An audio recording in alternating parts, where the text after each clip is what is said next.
Folks, you may have heard me talk about my friends at YRefi before. What they do is truly amazing. So, are you struggling with private student loan debt? Is even your minimum payment higher than what you can afford? Maybe you're even in default? Well, you're not alone, and YRefi can help. They refinance private student loans that others won't touch, and they'll give you a custom loan payment based on your ability to pay. They work with each borrower individually to craft a payment that works for them. They can help you reduce your monthly payment and your total costs. You'll get a low fixed interest rate that you couldn't get anywhere else, and you'll be able to see that light at the end of the tunnel. And, important to note, YRefi does not care what your credit score is. Is private student loan debt wrecking your life and destroying your dreams? You don't have to live with this stress and worry anymore. Just go to YRefi.com, that's YREFY.com, and make sure you tell them that Riley sent you. Live from New York, it's the show that has two pieces of breaking news. Wow. Slightly breaking. One, Embiid is out tonight. Two, that means you are looking for a new East Coast I'm an team. Eastern Conference bachelor team. again. Yeah, that's right. And I'm back with my Knicks to get to the conference finals. No. No, you gave no caveats. He said if Embiid is healthy. Nobody on earth was picking the Sixers without Embiid. You did. No, I didn't. Yes, you did. I said several times with Embiid healthy. Come on. Yes. Please. I like this new wrinkle of the show. Gianna, ever since we started Wilds is picking First on Things him. First I don't know newlyweds what's gotten game, into that it. was a Wilds has been disaster. really. Well, he's mad Wilds because he hasn't won any. Well, he's also a little mad. If mean, you guys you check out our YouTube page, yesterday Wilds was the subject, and Awful. what we found out was Brew knows nothing about it. Doesn't listen at all. I said, Brew, I told you this story yesterday. I don't know. I wasn't paying attention. First hour, first things first. Today, did last night's game in OKC make you think, Lakers are getting swept? Meanwhile, World Cup Wednesday, Captain Tim Ream joins the show. Wow, there's fireballs there. And finally, Knicks, Sixers, Spurs, Wolves tonight. Can any of these teams climb atop the tiers? Maybe. OKC was fine. Yeah. That's how good OKC is. They win by 18. And it's like, No, I mean, I thought, we'll get into it, but we'll see the tiers. There's certainly, I would say this. OKC has been atop the tiers, and rightfully so. There's nothing has happened in the playoffs to dethrone them from that. However, the defending champ does not just have a monopoly on top of the tiers. That can change over the course of the playoffs. It's just OKC's got to lose a game before we knock them down. Nick Wright, Kevin Wilds, Chris Broussard. We are starting in OKC. LeBron was hot to start the game. Austin Reeves was not. Actually, he was cold the entire game. 3 for 18. Now, if you take 15 shots and you've ever worn a Lakers jersey, that's the lowest playoff field goal percentage for any Laker in the past 35 years. Wow. Yeah, because most aren't getting 15 shots. You got to be a star to get After a while, you're like, you know what? I should probably start passing. Team only scores 90. Here's LeBron. Where do you think the offensive issues are coming from right now? Obviously, that's a great offensive defense. issues coming from? Yeah. Yeah, we have a guy that averaged 37 a game. What, you averaged 35 this year? 33 and a half? Yeah.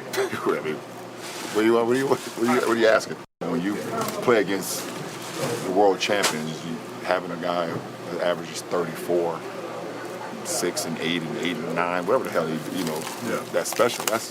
So we have to be better. Yep. All right, LeBron and Rui had 45. The rest of the team also had 45. Not great. That's how you got to 90. Yeah. Did last night prove to you that the Lakers can't win? Wow. Can't feels a touch strong. However, it feels can't feels a touch strong because of the compelling argument Brew made yesterday when I called it a must-win in Game 1. And he was like, yeah, but if they lose Game 1 and then win Game 2, you're going to be feeling good. And that is rattled around in my brain this morning. So can't feel strong. However, a lot of what would need to happen for the Lakers to win happened last night, and they got clocked. Yeah. LeBron was the best player on the court. And you could argue Chet. You could argue really Chet, but LeBron. I say Chet. LeBron certainly outplayed SGA. So LeBron played really well. SGA had I think objectively, his worst game this season. You kept OKC off the offensive glass for the most part, and you kept them off the free throw line. Yeah. And you lost by 18 points. And they lost, Brew, every quarter by 3 to 6 points. I think they lost a quarter by 3, 4, 5, and 6 is how they got to the 18-point loss, which was, it did feel like each quarter the Lakers were in the mix for about the first 9-10 minutes, and then eventually there was a little mini flurry at the end, and it's like, oh, okay, the Thunder are up 3. Now they're up 8. Now and eventually you get blown out in a game where the Thunder never hit you with a haymaker. They just hit you with 100 jabs again and again and again. It didn't even really feel like a blowout. No, but it was. That's my point. I know it was, that's my exact point. Is it didn't have. It wasn't. You know, the Steph KD Warriors had a very clear way they blew everyone out when it felt like it was going to be close. It'd be close coming out of halftime. They would hit you with a 17-2 run to open the third quarter, and the game was over. That's the Thunder we have seen. They will get 5 steals on 6 possessions, go on a 13-0 run, and the game's over. The Lakers didn't fall into that fully, but they had just enough bad 4-play sequences that they were never able to get into it. And so, can't feels too strong, but I don't think the Thunder played great yesterday, and they won by 18 points. Yeah, look, with all due respect to LeBron, who was superb last night, can't feels right. I mean, it feels right, all right? Like you said, LeBron was great. DeAndre Ayton was pretty good. I mean, the stats are only 10 and 11, but he played pretty well. And his foul trouble hurt them. Yes. Rui had 18 points.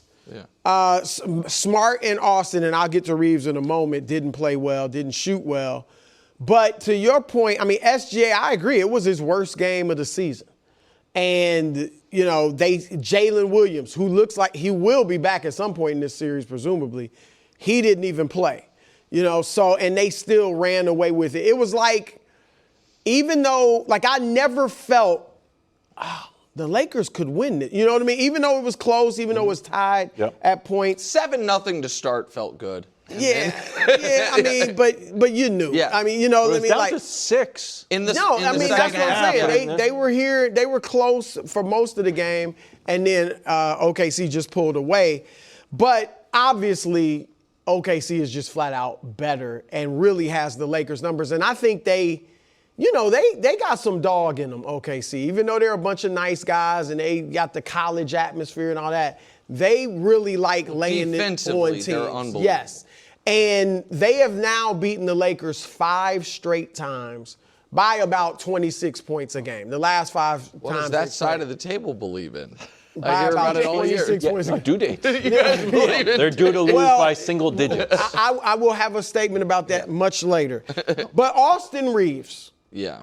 Now, 3 for 16, was it? And Austin, look, undrafted, has really become a very good player. Oh, I'm not trying to poo-poo what he's done. We're going to get something. He's not max. He's not a max player.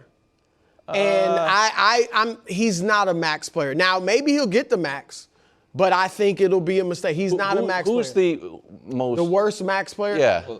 I mean, there's too many of them. Every once in a while, I'm like, that guy makes the max? But I understand what you're saying, Brew. Yeah. All year long, he has been, if you referred to LeBron as the Lakers' second best player, people looked at you askew. Like it was LeBron took a back seat all year long for Austin. And when people talk about the Lakers' plans in the year when they were so excited to get off LeBron, it was, well, we're going to have to pay Austin. All of that is true. Right. Now, I'll let you finish. I do want to give him a little bit of. And he's a good player.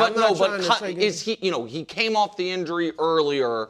But he has struggled against the Thunder, and he has struggled in the playoffs. And that's the point. Like, the Thunder, this is not an aberration last night. Look at his numbers this season. He played 4 games against the Thunder, all right, 4 of the 5. Look at him versus the Thunder versus everybody else.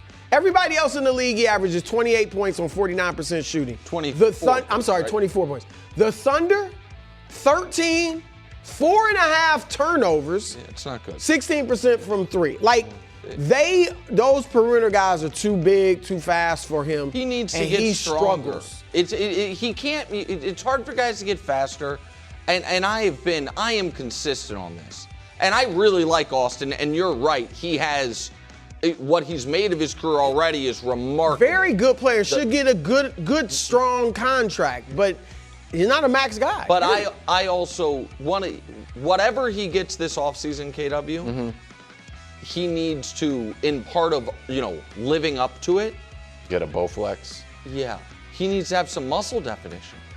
I'm not just comparing him because he's a white guy, but Alex Caruso had similar body type when he was a young player with the Lakers, and now he is out there looking like Greg Jennings. He's for real. yeah. And so there is an element of getting, a little stronger to deal with the Thunder's physicality. And let me say this quickly. The reason LeBron deferred to Austin was not because Austin's better. It's because, as I said many times over the past 2 months, LeBron knew Austin has to play this way to be effective.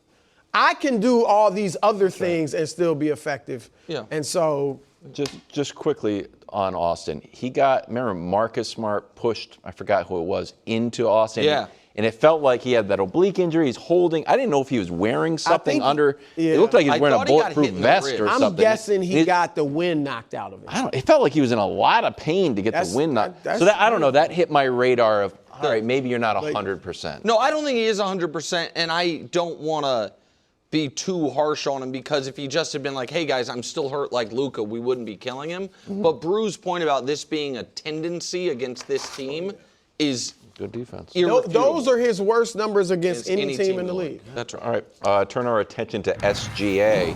The soon-to-be two-time MVP only scored 18, season low, and he turned the ball over 7 times at season high. Thunder still won by 18. Here was SGA and LeBron on SGA postgame. It was okay. It wasn't my best, wasn't my worst. Somewhere in the middle. We're down 1. Same Shea versus the Lakers is Lakers versus the Thunder. We're down 1-0. That's the main thing. Keep the main thing, and that's who win or lose. That's all it's about. What'd you make of Shea's night? The first quarter of yesterday's game and just what it looked like is why no matter what the accolades, numbers, and accomplishments are, it is hard to feel in your soul like he's the best player in basketball. And Bomani made this point, my good dear friend Bomani Jones, great broadcaster and also just a really good thinker, that you can, there's the accomplishments bucket and then there is the how you make us feel while we're watching you bucket. And when I was talking with KW about this earlier, that is almost the old Kobe versus Duncan debate kind of falls into those two categories. Like, I fervently believe Duncan was a better all-time player, but but Kobe made you feel a certain way. Yeah. Right, he's in nobody's go debate. Kobe made you feel a certain way. And so Shea, because, and I do think there is, so that's just my emotion of it. Mm-hmm. But I also think there is a real reason for this shocking graphic, which is in his last 140 regular season games, he has scored 20 every single time. Games under 20.0 of 140. Yet in that same exact time frame, in 1 out of 7 playoff games, he has failed to score 20. And my informed hypothesis is, having watched the Thunder a lot, and we'll run the video in a moment, that what he does in the first quarter of these games, by establishing to the defenders, if you just get in my general vicinity, I'm going to trick the refs and get to the free throw line, sets the tone to where that plus his immense skill makes him essentially unguardable. And so yesterday, the reason I believe he had his worst game of the year is it didn't work. Because this is a 4 consecutive play sequence I'm going to show you in the first quarter. First one is I'm going to pretend, okay, you didn't get the whistle. I'll pass it instead of shoot it. Next one, all right, let me do this. I'll fall a bit. And that one he got. The next one is I'm just going to fall over. Oh, wait, why am I not going to the line? And then what if I just do it again? Wait, why am I not going to the line? And that then allows the defenders to be like, okay, we can actually play defense, and he adjusts a bit. And so he is, listen, I said all year long he was the MVP. MVP is not about style points, it's about your effectiveness. But that is unbecoming the best player on what might be a 2-time champion, and I do think that is one of the reasons he is not as dominant individually in the postseason as he is in the regular season. Well, you are facing better competition in the postseason. That's true. I mean, That's every fair. night it's against a very good team. So I think that probably has something to do with it. Look, he looks ridiculous on some of these plays. I mean, just keeping it real.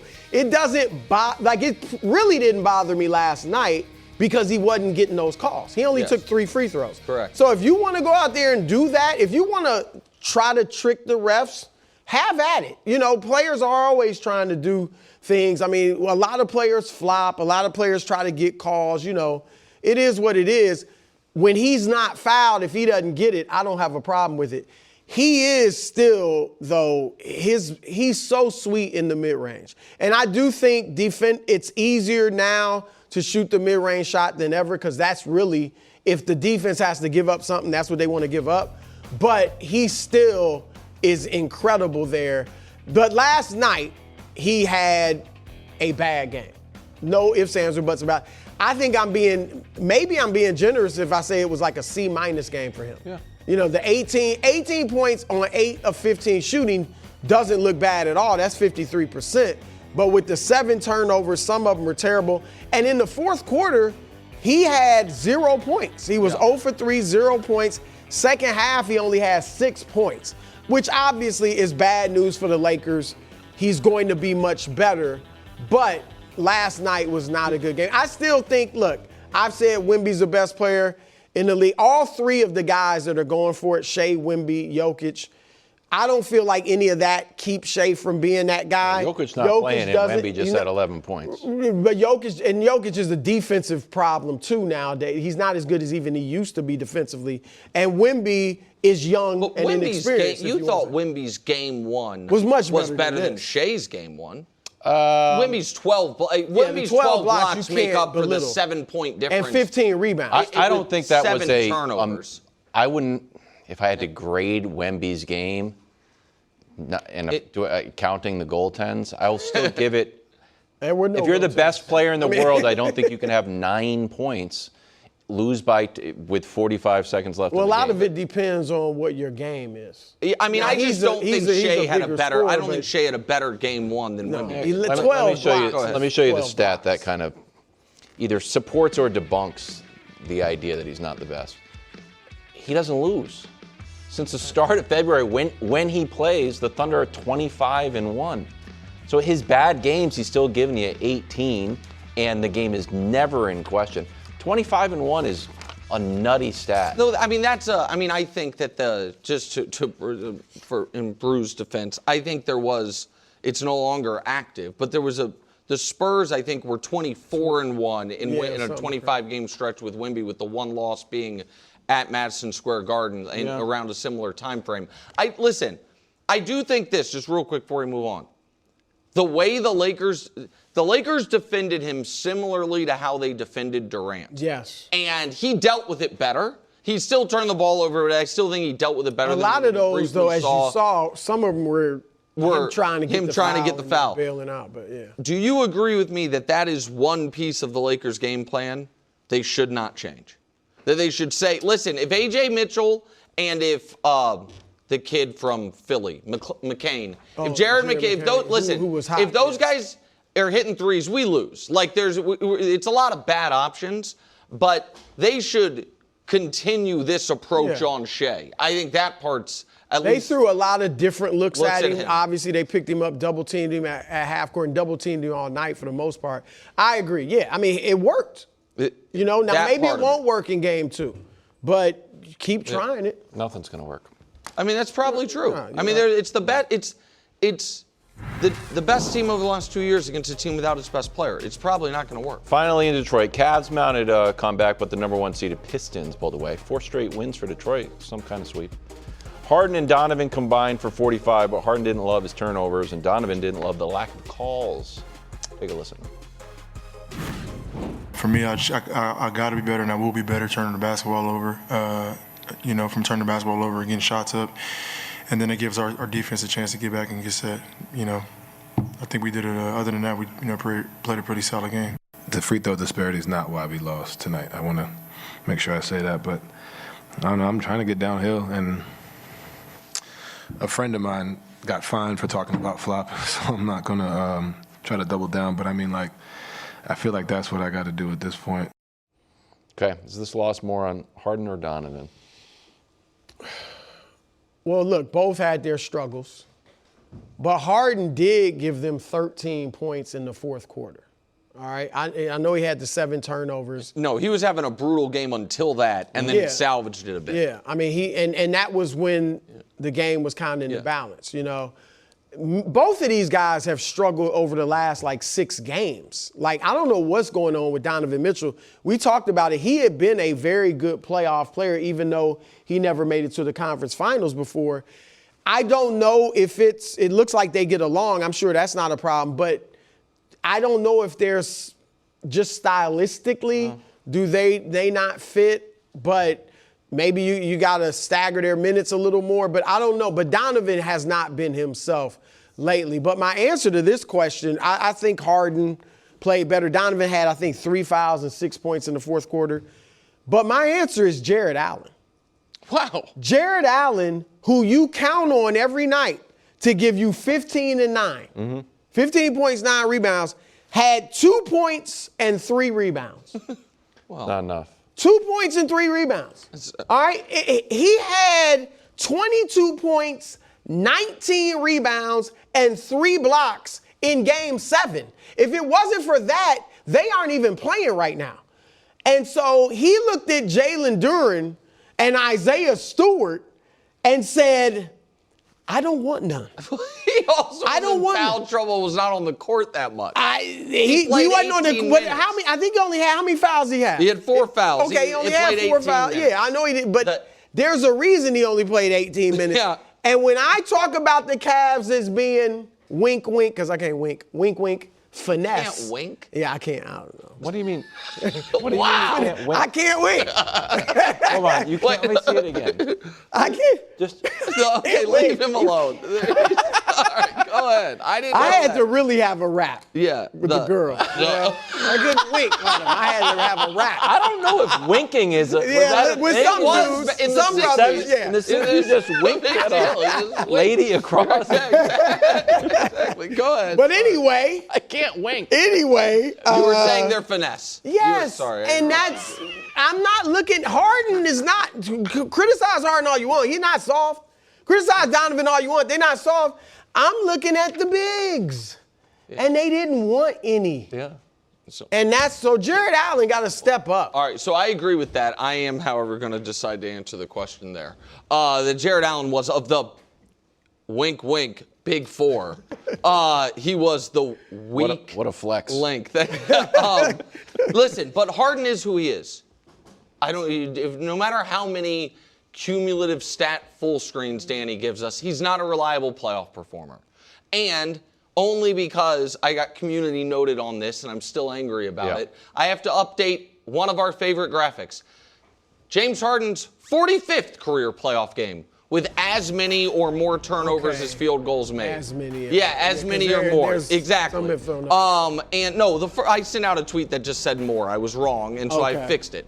And just for context, how many games they've all played. Harden's played, to be fair, more than Steph, but not that much more, and barely more than KD. But 45 is 25% of 180. He's played 181. So 1 in 4 of his career playoff games, he does something like that. he is in this postseason averaging 5.5 turnovers per game. He has 43 turnovers this postseason. Only Cade, of every player this postseason, has more than 28. Now, Cade has 45, but it's Cade 45. But you see Cade's responsibility versus Yes, ours. and Cade had like a super high turnover 3-game stretch. Right. So there's that. But I'm not surprised by that. I'm a little surprised and disappointed by Donovan. And listen, Donovan is saying, I'm just not getting the calls. Maybe. I would argue Donovan is settling because he is leading all players this postseason by a lot in 3-point attempts. He has 70 point attempts. Nobody else has more than 60. So he's first in that. Meanwhile, he is tied for 52nd in free throw attempts with 18. It's fewer free throw attempts than Christian Brown, who's at home, than Ayo Dosunmu, who's been injured. It is, and game 1 of the playoffs, he got like the line 7 times or shot 7 free throws. Since then, look at this. The last 7 playoff games, he has taken 63 frees and 11 free throws. That is the fewest free throws he's taken in any 7-game span, postseason or regular season, since the very beginning of his career. Wow. And so now, again, maybe, to be totally fair, I haven't watched every drive to the basket like these games have been on with other games on. So maybe he is not getting some of the calls. But I think some of it is he's just firing from beyond the arc. He's not. Wendy brought this up today, and credit Brian Windhorst because he's 100% correct. If he's not getting to the line, a lot of his effectiveness is muted, and he's getting to the line this postseason less than any other time in his entire career. It's a problem. All right. Embiid is out tonight. Nick is going to make a new. Well, I might have to watch the game. I can't wink.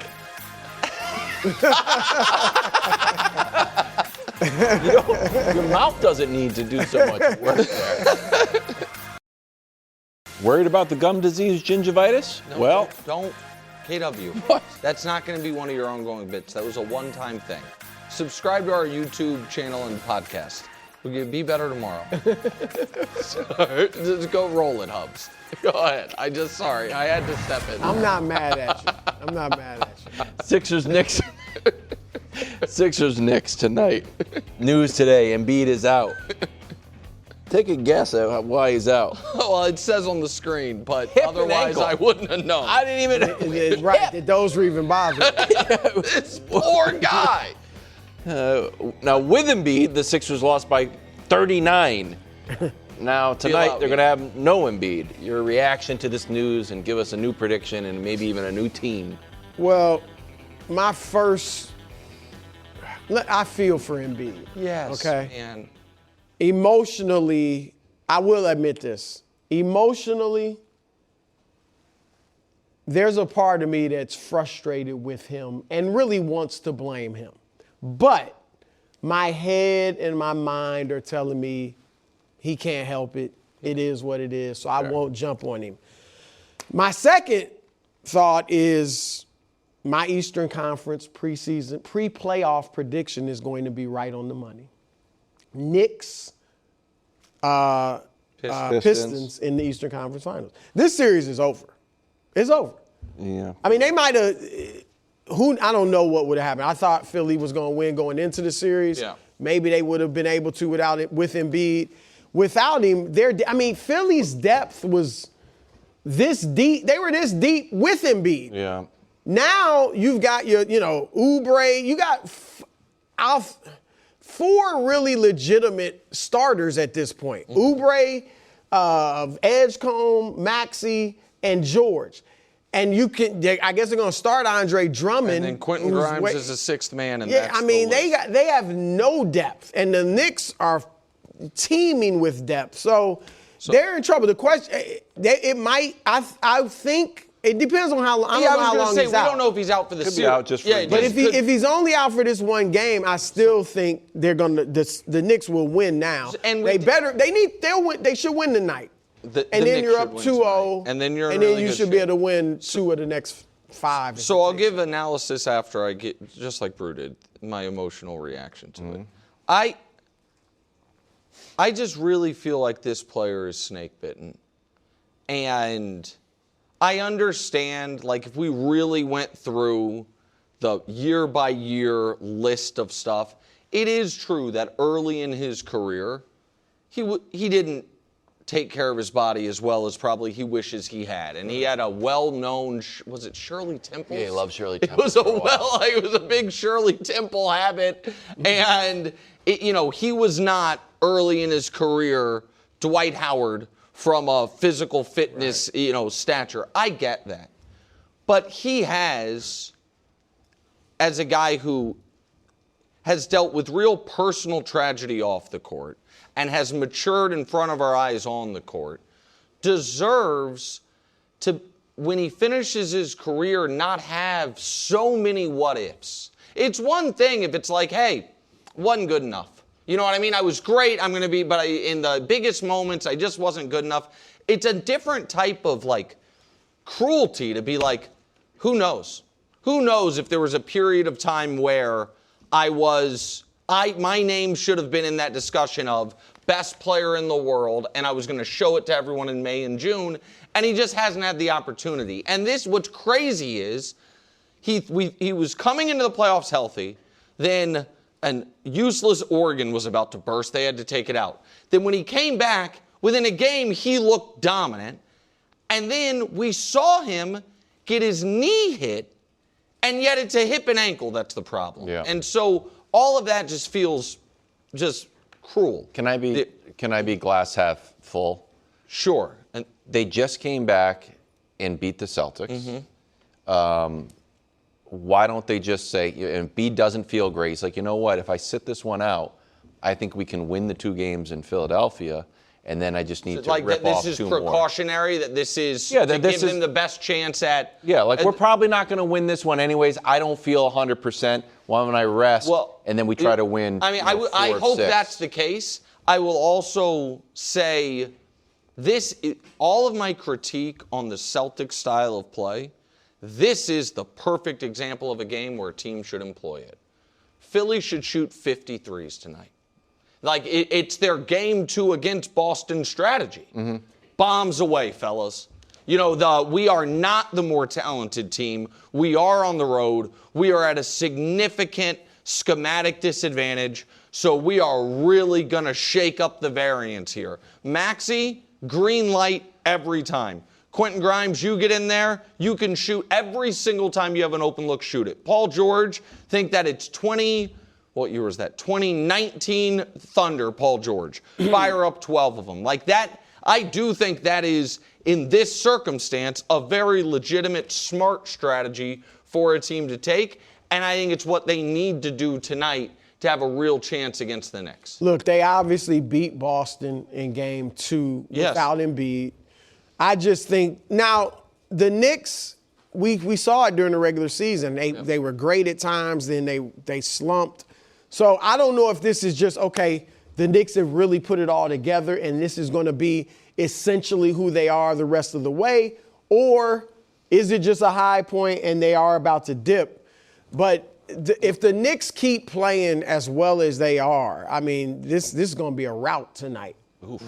Yes. I mean, if the Knicks don't cool off, absolutely. And I think Embiid, it's a little different, but the comparison is Bill Walton. Now, Walton did win a championship early in his career and then just never was healthy. Probably even worse than Embiid as far as his health. But it's that type of view where Walton is still regarded, obviously he's a Hall of Famer and an all-time great.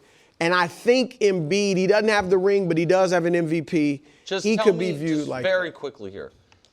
This feels, Bill Walton, tell me if I'm remembering this wrong, suffered one massive foot injury, and it took him 2.5 years to recover, and he was never right again. Correct? He never was right. He never was right again. He came back and played for Boston. Yes, and was sixth man, all that. But it was one specific body part injured that wrecked his career. This, and similar to kind of what happened to Grant Hill, you could argue, or different things.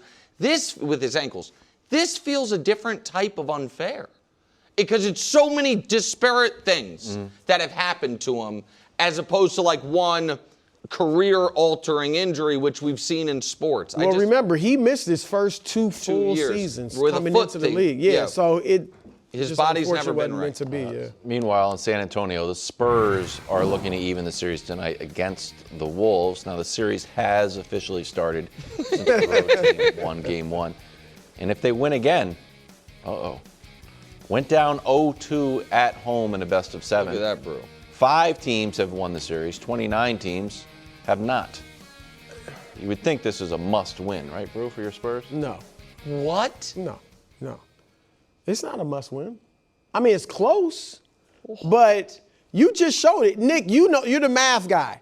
5 out of 34 is more than I would expect. It's about if you're down 1-7. Right. It's about 1-7. And I'm old enough to remember. Now, they're not included in this graphic, but it's significant. Remember 2 years ago, 2024, this same Minnesota team essentially won the first 2 games in Denver. All right, and then lost the next. They lost the 2 in Minnesota, then lost the 1 Game 5 in Denver. Now they came back and won in 7. Yeah. But my point is, it was, you know what I mean? Like the series, they were actually down 3-2. But I think it's harder. The reason this is noteworthy is a lot of teams lose the first 2 on the road and feel like we're okay. No, but that one was, they lost the first 2 in Denver on the road. That's my point. No, I think they lost the first 2. No, you're right. It was in Denver. But there's one that I do remember was Tracy McGrady, Yao Ming, and the good coach and Jeff Van Gundy. 2005, they won the first 2 in Dallas against Dirk. 2005. Hey, I've got the 5 instances. Yeah, it does. Like, look, obviously they would be in trouble if they lost tonight, but would I write them off completely? Especially with the Timberwolves being banged up, and is that knee or knees going to get better over the next week and a half, or are they going to get more sore? You know what I mean? So, I look. I'm not trying to act like it wouldn't be a major hole. I'm just saying it is not a must-win. Like the series is over if they lose this game. So I think it is definitely a must-win, and I think they should win tonight. They're 10.5-point favorites. Minnesota got the first game. They should win tonight. But I think it's a must-win because of what Minnesota winning tonight will say about both teams. I think if Minnesota wins tonight, it means Wemby didn't come out and say, I scored 11. All right, I'm about to go score 35 and be dominant on defense like we saw him during his MVP push, right? And it will say, wait a minute. Is Minnesota just one of the 2 best teams in the league? Did Minnesota, what they did to Denver, we're all blowing up Denver because of it, but was that maybe more about Minnesota? If they then go to San Antonio and beat them in both of those games, like you said, when they're not even fully whole, was Minnesota truly just like, man, we don't care about the regular season. We know we're not getting the 1 seed. Oklahoma City, San Antonio way out there. The difference between 3, 4, 5, 6 matters nothing to us. We're not going to be in the play-in, whatever. Wake us when it's playoff time. And I also think the history of the teams that have accomplished it, I'll just tell you who they are real quick. 1969 Lakers did it. They had Jerry West, Wilt Chamberlain, and Elgin Baylor, and they were down to San Francisco Warriors. Akeem and the Rockets, the first year they won the title, fell down 0-2 to Barkley and the Suns in Houston. They came back and won. You mentioned Dirk with Tracy and Yao. Boston, as a 1 seed, fell down 0-2 to Chicago in the series where Rondo broke his thumb for Chicago and then was out the rest of the way. Boston came back. And then the Clippers fell down 0-2 to very young Luka. And then the Clippers came back. What all of those teams have in common, except for maybe Dirk against Tracy and Yao, is the team that was down 0-2 was just soundly and resoundingly the better team. If Minnesota wins tonight, I will not think San Antonio is just clearly Minnesota's gotten lucky. No. That San Antonio's the better team. And so that plus the fact that if they fall down 0-2, to me, their best case scenario is that it's 3-1 Minnesota headed back to San Antonio. And I don't think this Timberwolves team is blowing a 3-1 lead. What do you see tonight for Wemby quickly, Brew? I see a lot of blocks again. Now, look, Chris Finch was smart in bringing up. I don't think he's complaining. Yeah, I think it was gamesmanship with the refs. So they'll be looking for the goaltends. But I think if they keep attacking the rim, I think he's going to keep blocking shots. So I think he'll have at least 7. 7? Wow. 6 or 7 blocks. And how many And points? I think it'll be at least 24, 25 points. Yeah, I kind of want to see more. He might have more, but that's very possible that it's 24, 25. Season averages. Depends on what other guys are doing. Celtics season is over, but the rumor mill is churning. Jaylen just got fined $50K for criticizing the refs on his stream, where he also said that this year was his favorite year. I thought that was fine. But now Tracy McGrady says he thinks that Brown is frustrated with the organization, and Brad Stevens met with the media today and said, it's all good. Not sure we believe it. Take a listen to Tracy and Brad. His frustration lies deeply within the organization and other things that, of course, we don't really I have that. details to. There's just been a lot of stuff, that I've been hearing just going on with the Boston organization, with JB, not having our, best player in JT. You've seen a different side of me and what I'm able to bring to the game of basketball. So all that stuff, I think just came into play with him and his frustration. I talked to Jaylen Monday a little bit after he just real quickly and was nothing but positive. He has not expressed those frustrations to me. Okay. What do you make of all this? I think Jaylen Brown wants his own team. I can't square the circle of he's not a dumb guy, obviously, and him making the point to do that Twitch stream the day after a devastating Game 7 loss, after blowing a 3-1 lead, and making the point of announcing this is was my favorite year and everything that went along with it, plus all of the little subtle things he did throughout the year, making it very clear how much fun he was having, and posting the Celtics numbers and record at this point last year versus this year. I understand it's, nobody believed in us, and I'm sure I get that piece of it. But I think, listen, he's done 10 years in Boston. He's won a championship. He's been a finals MVP. Yeah. He's gotten the huge contract. What he hasn't ever been prior to this year, and then it wasn't really at the end, is the number one guy. I think he liked it. He told us it was the most fun he's ever had. And I think given the fact that Brad Stevens said we weren't that close this year, we were 3-11 against the top seeds, we lost in round 1, that all of that, and with Giannis hanging out there, makes me believe it is more likely than not that Jaylen Brown is not on the Boston Celtics next year.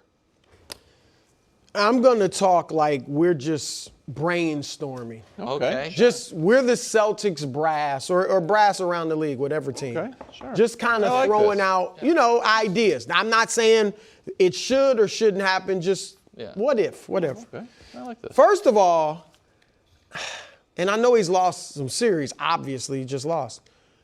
I'm not so sure Jaylen Brown could not be kind of like a Jimmy Butler. I think he's tough. I think he's strong mentally and physically. And I mean, like that main guy that just gets his team to overachieve like Butler did. Okay. And so I wonder if he has his own team, could he become that type of guy? I think that's certainly on the board. Okay. Now, we talked yesterday about Giannis for Jaylen, which if I'm Boston, I'm thinking about that.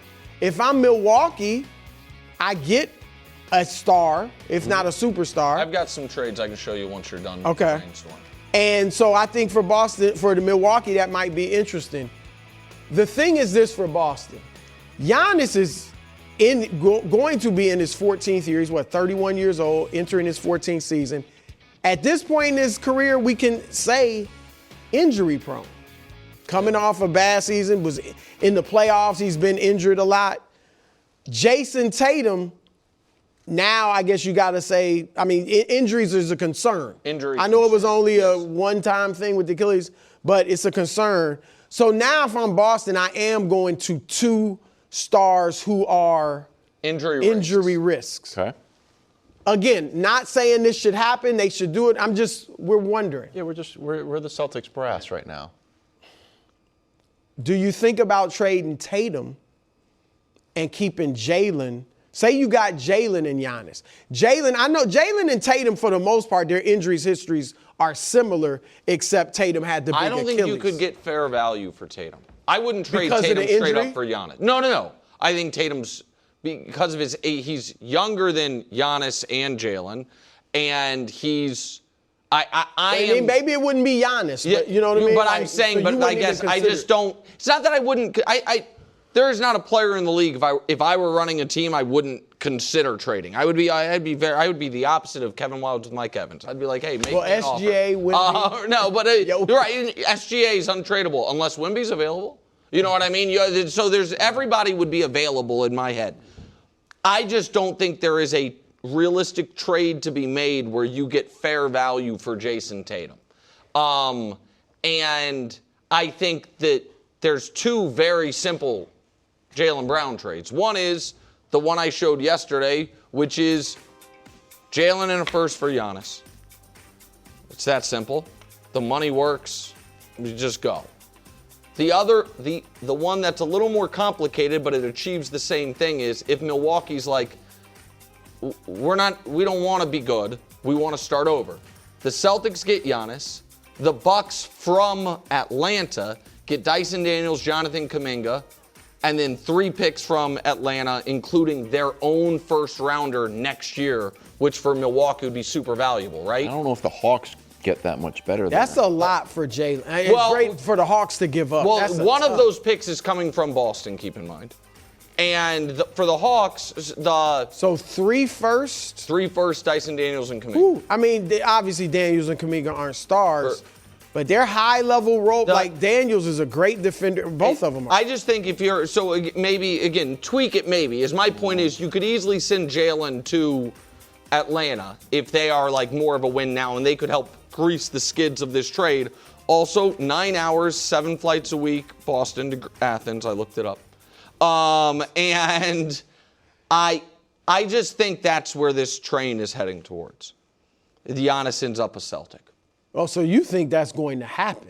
Wow. Yeah, I mean, I don't think Jaylen Brown. I think again, we'll see what he says. He's doing more streams today. We'll see what he says. I don't think he is being subtle about the fact that he wants to be the lead guy on a team. And by the way, I don't blame people for that. Like, I don't.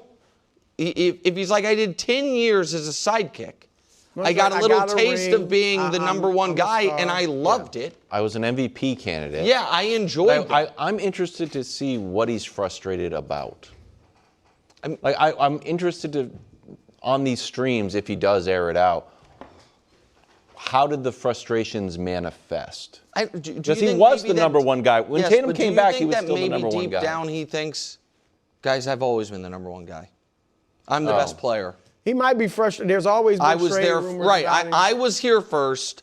I've always, like you guys, we were both third pick of the draft. We were both, you know what I mean? Right. I'm the finals MVP. I'm the finals MVP. Like, I've always, you guys never threw Tatum's name in trade combos. You did mine.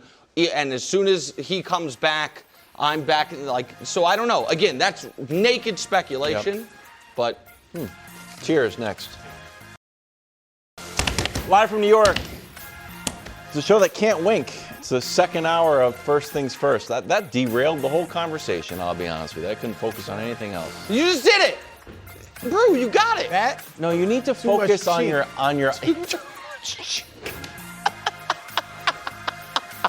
It's true. It's too much cheek. It's way too much cheek. When you can wink, it's just the eye. Yeah, but it's not going up. It's going down. Nope. It's got to go down. Think about pushing your eyelids down. Yeah. Nope. That was close. Nope.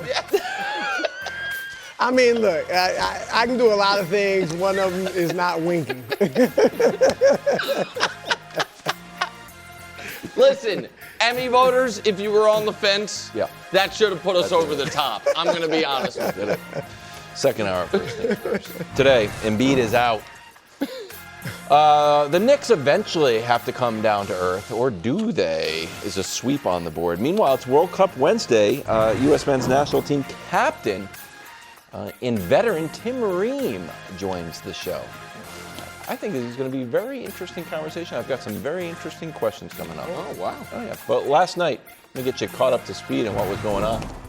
While eating pickles, an elite group of experts, analysts, and people who can wink fought and toiled and burned the midnight oil to deliver the best segment in all of sports television. It's an honor and it's a privilege. It's time for second round of the playoff tiers. Indeed it is. Kind of short. Well, there's not that many teams. There's 8 teams left. Also, the committee was at my house very late last night because we had to wait for the end of Thunder Lakers. It wasn't that late. When's the last time you had 12 adult men at your house at 11:30 at night? It seems like pretty late. However, I couldn't reconvene them this morning when the Embiid news dropped. So just keep that in mind. I can't on my own just make adjustments to the tiers. Sure. By the way, we have new eliminations, so we can show everybody those. Those teams are out now. The teams with the new. Those first 2 teams listed my finals pick. The third team listed a lot of teams picked to sweep in round 1. The fourth team listed the Hawks. Still not time to talk about them. And then the Raptors and the Magic. All right, bottom of the tiers. Jordan Wizards. Here's what I mean, bro. Once upon a time, Michael Jordan was deciding where he wanted to spend the very final days of his basketball career. And the Washington Wizards maybe lured him with a bit of, hey, you want to own a team one day, maybe you come play with us, and that could be something we could put together for you, right? That was, he thought it was. Yeah. Now, it ended up not, he ended up, that ended up falling apart. Yeah. Here's my point. The Cavs maybe should make a similar offer to LeBron this offseason. Oh, I thought that's where you were going. In that, hey, man, I don't know how, we got to figure out how it's going to work, but I think LeBron plus Donovan and those 2 bigs is an interesting Eastern Conference team. James Harden, we'll find a safe landing spot for you. And maybe, since it doesn't look like LeBron's getting an expansion team, maybe there is something that he and Dan Gilbert. It just makes so much sense for him to own the Cavs. I mean, that just like. Yeah, I mean, the coming up with the $7 or $8 billion you need is a bit of a. Can I ask you a question? Yeah. Is that allowed? Well, was it allowed? It seems like no, what I would call. it had Jordan. Salary cap wink, circumnavigation. wink. Unless that means going around. It's just an informal. Just an informal. Hey, work it out. Yeah. Like a handshake deal, like AJ Brown. Exactly. Is that allowed? Like you said, you can't put it on paper. That means a lot to me. Yeah, and which ended up kind of screwing Jordan. That it wasn't on paper. Right, exactly, It was like, we changed our mind. You keep yelling at Kwame. You're out of here. His money. Yeah. And All right, next row. What's left in the tank?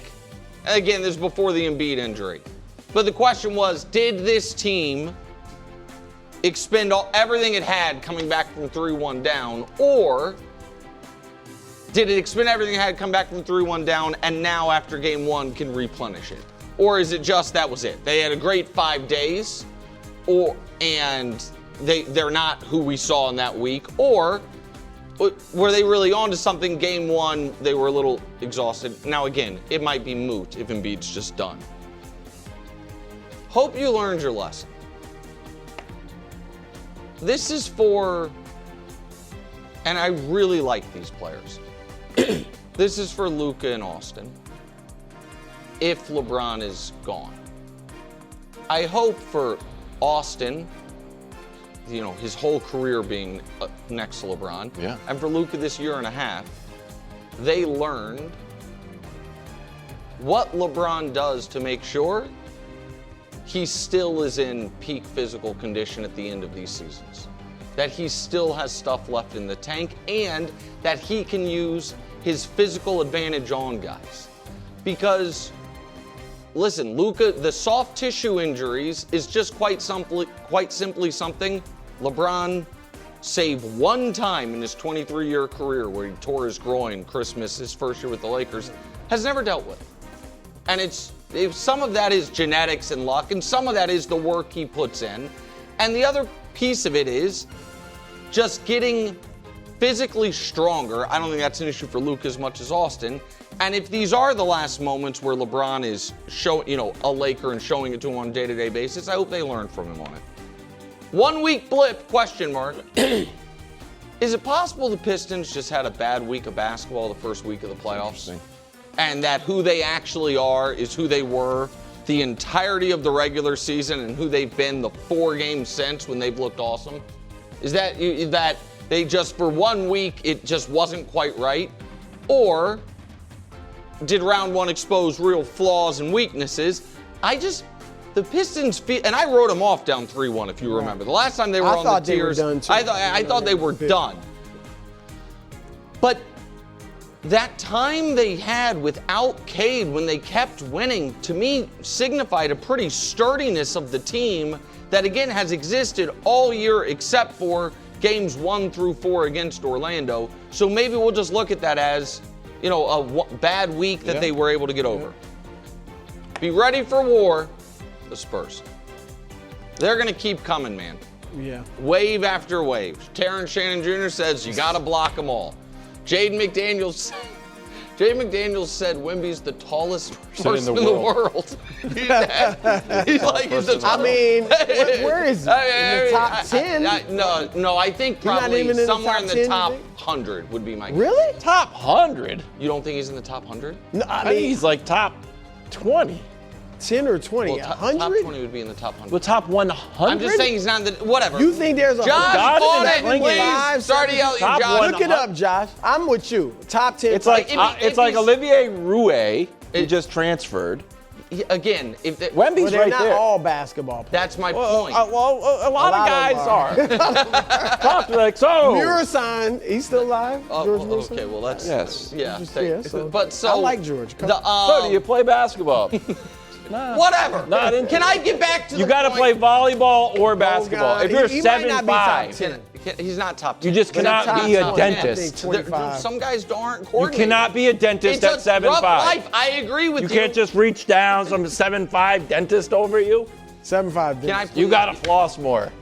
Okay, 7'5" towering. This guy, Brew, you realize that Wild's monthly dental appointments are now polluting the show? He's talking about gingivitis. He's talking about all the jobs. I just love saying gingivitis. My point is this, San Antonio, they're going to keep coming. They're not afraid. They're not going to be dissuaded. And Julius Randle, Naz Reid, and Rudy Gobert are going to make you feel the fact that you've played them. And so just be ready for it. I think they are. Just be ready for it. I got to tell you, I thought this was a little unfair tier name, but that's not my department. Almost playing too well, the Knicks. Almost. It's just fair. That's fair. They are okay. So you guys like it? They are playing historically well. I still can't get over that no team in playoff history has ever had 3 straight 25-plus point wins until the Knicks.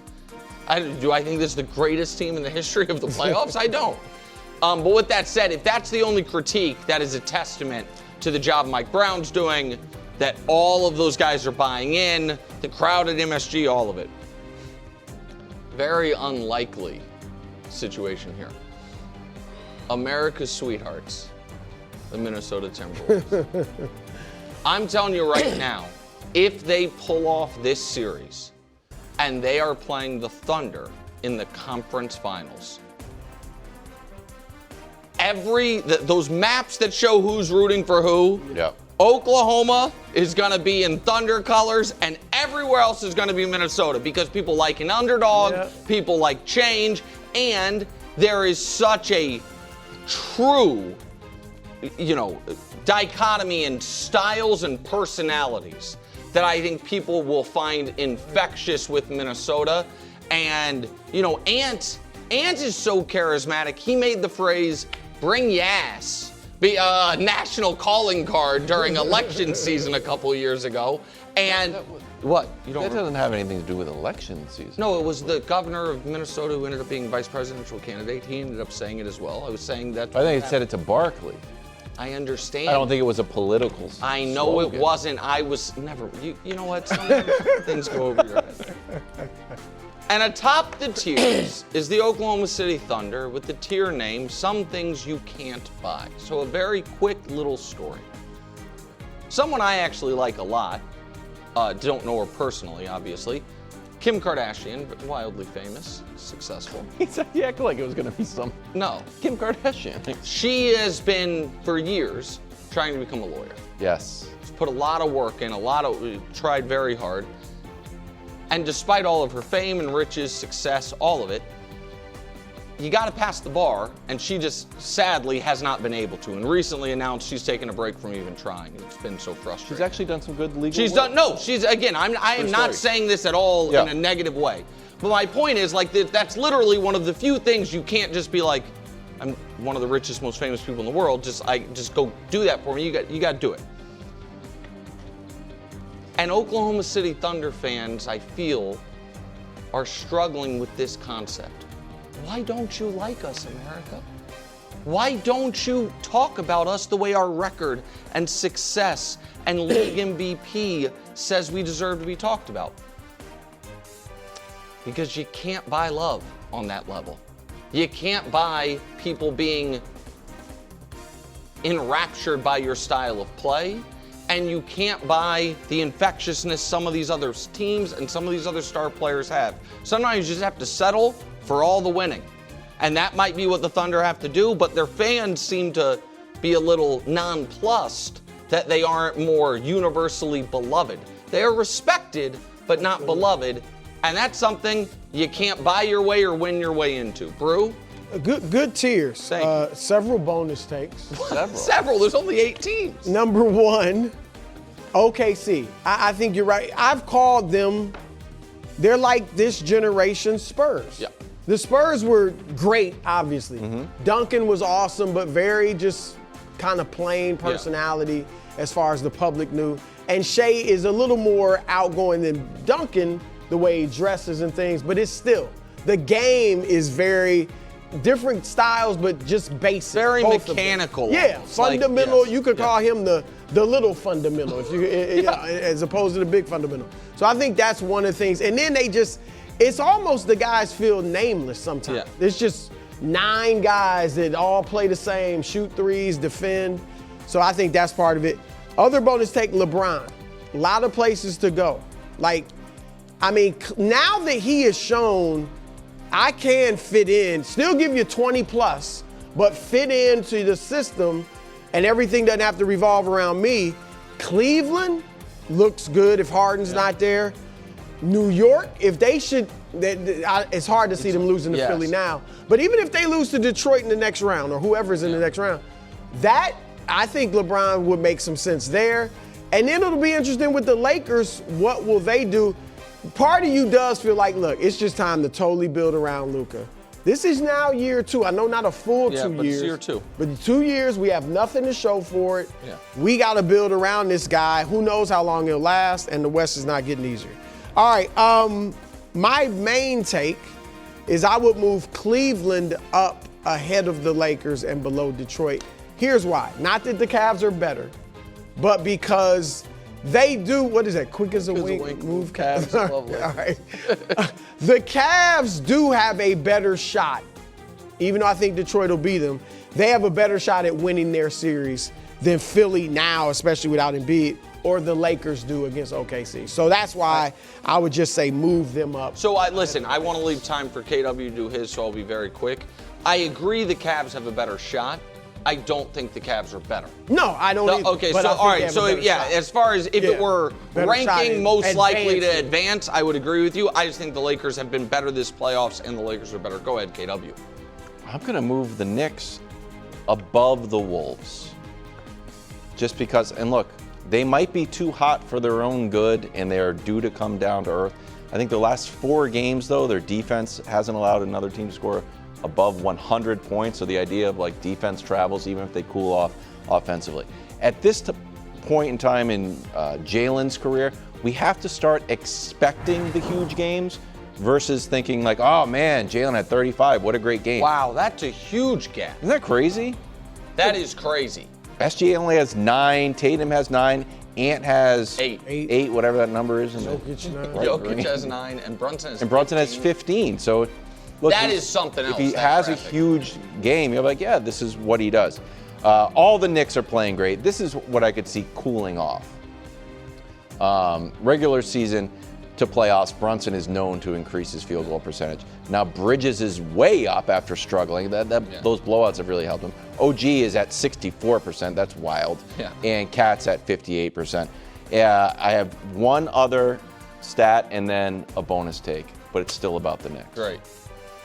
Rebounds. I've always said defense wins championships. Heck, maybe rebounds wins championships. Part of defense. Out-rebounding their opponent in each of the first 7 playoff games. The Knicks, really good. And the Bucks, who won the title. Thought that was interesting. Seems like a minimal sample, but got you. Bonus take. Yeah. That's good. Well. Story that I've wanted to talk about that we haven't put in the show. Kelly Oubre on Jaylen Brunson. Have you seen this story? No. That's like Jay Leno. Oh, shoot, I don't have to do it. In any event. Do it now. Jaylen using his head, says Oubre. Kelly Oubre has accused Jaylen Brunson of having a huge head. Not headbutting. Not headbutting. Just has a big head. Just has a big head. Obviously, he has a big head, Oubre said on Tuesday. So it's definitely tough to guard him with his head and all that. He's got a huge head. Oubre's a different. He's a very smart and tactical player, so he uses all that to his advantage. But yeah, I'll be there. He can whip me all he wants with his braids, but you're not getting free like that. What the heck?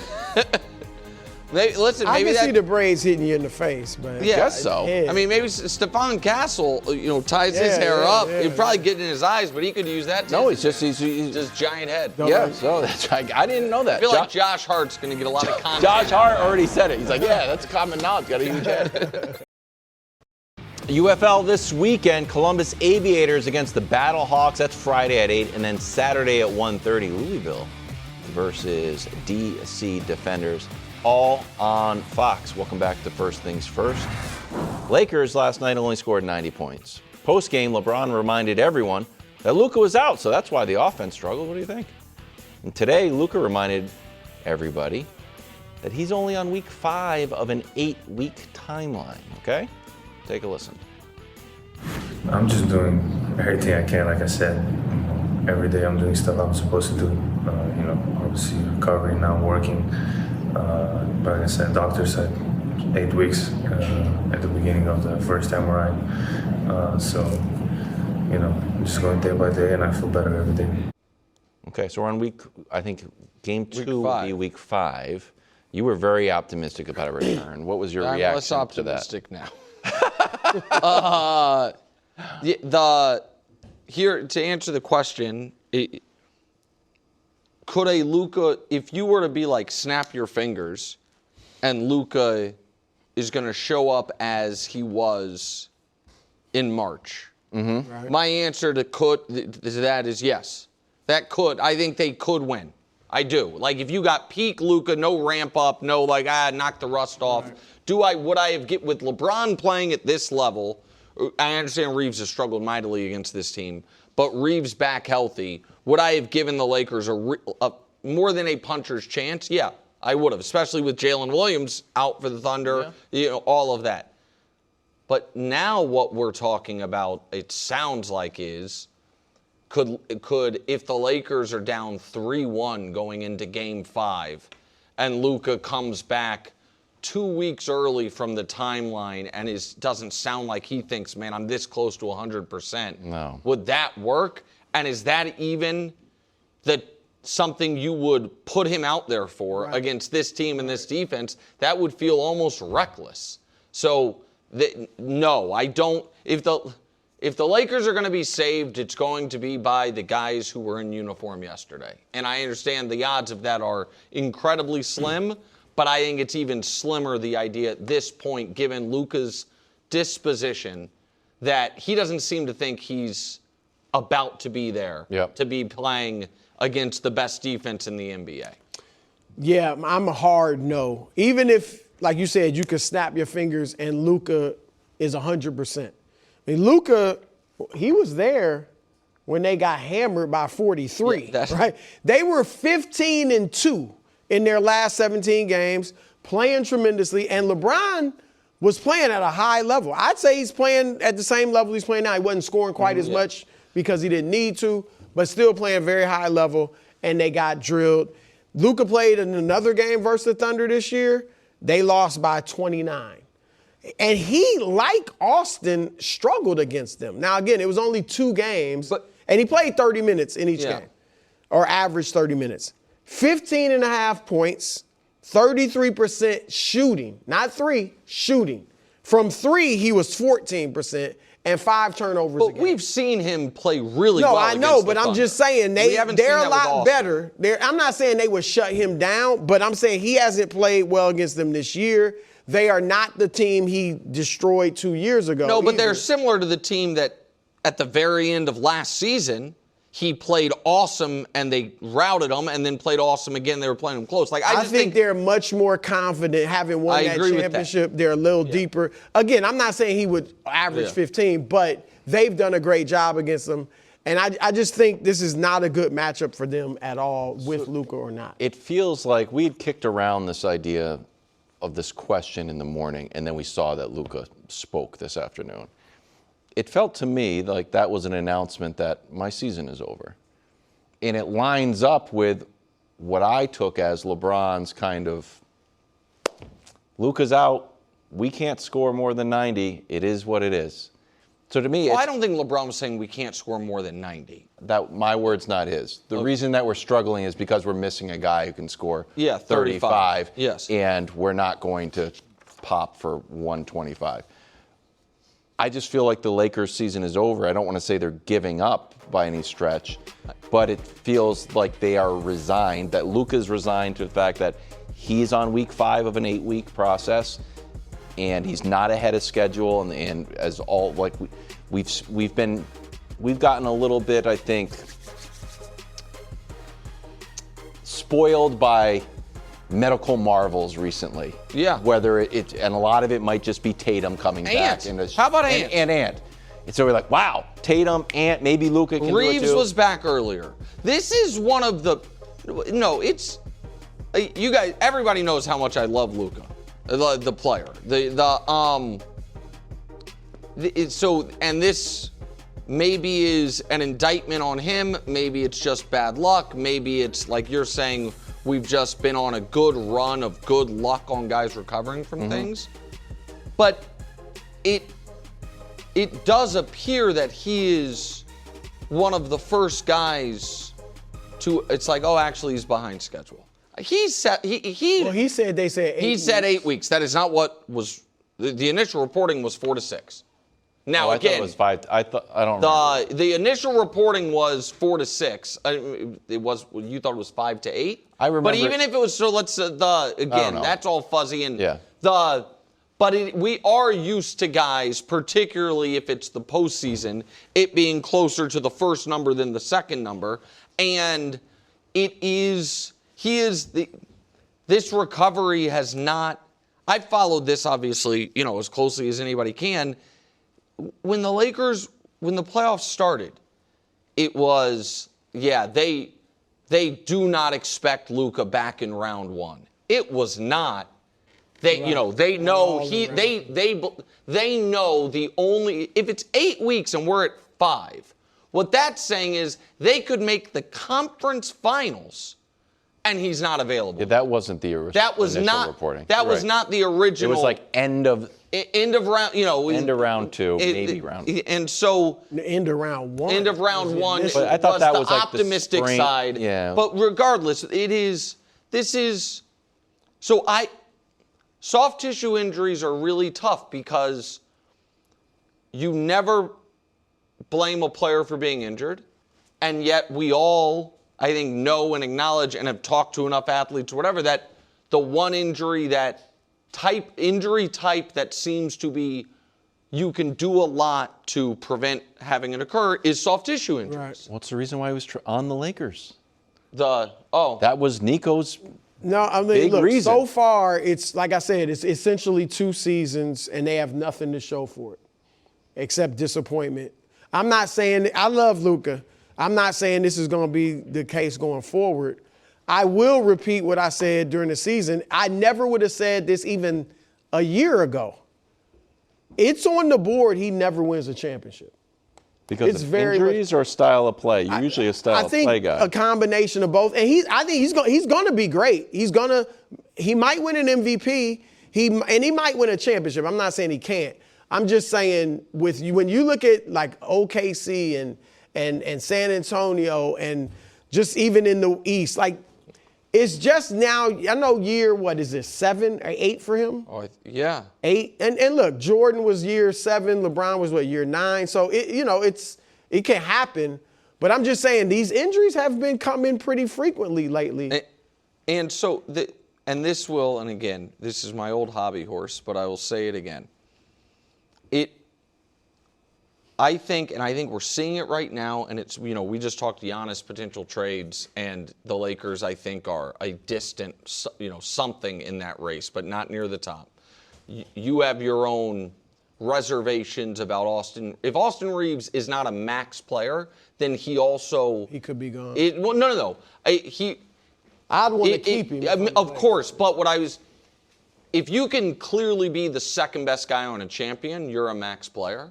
And if he's not a max player, then you have questions on whether or not he, is in today's NBA the second best guy on a champion, which is the point that I was pounding the table on in frustration with some of the Lakers stuff is, as they have been just preparing for the post-LeBron life, it is on the board that in Luka's entire career, his best teammate he ever plays with is LeBron the last 2 years.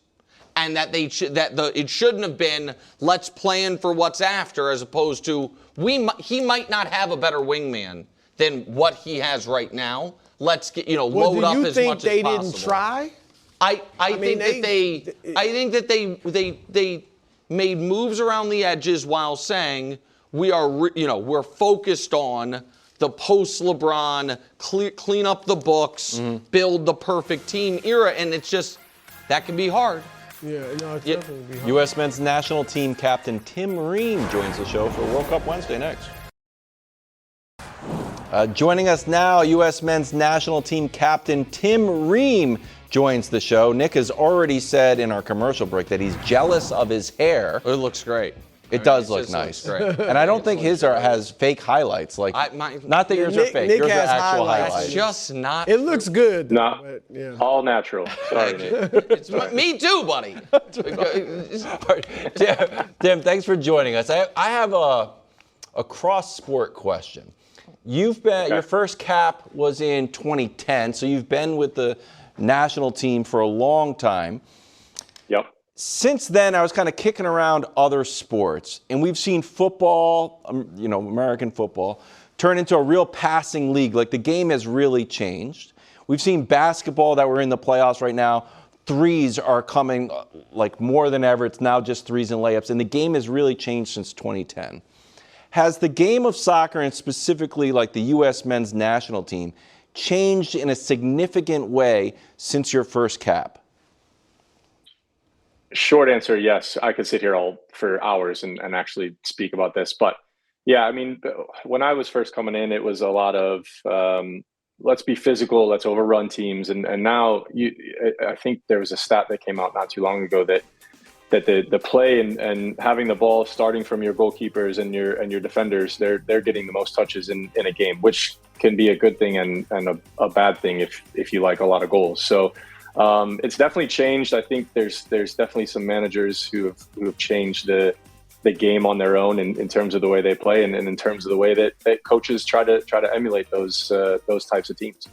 One of the coolest things about soccer compared to kind of the traditional American team sports, to me, is the captain's armband. Yeah. And that if the guy gets subbed off, it's like, nope, you actually got to take it off and give it to somebody else. I actually have one for the show. I wear it under me. Yeah, he does. He wears it all the time. Listen, you're a team captain. You're obviously, let's call it seasoned, a veteran of U.S. men's national team.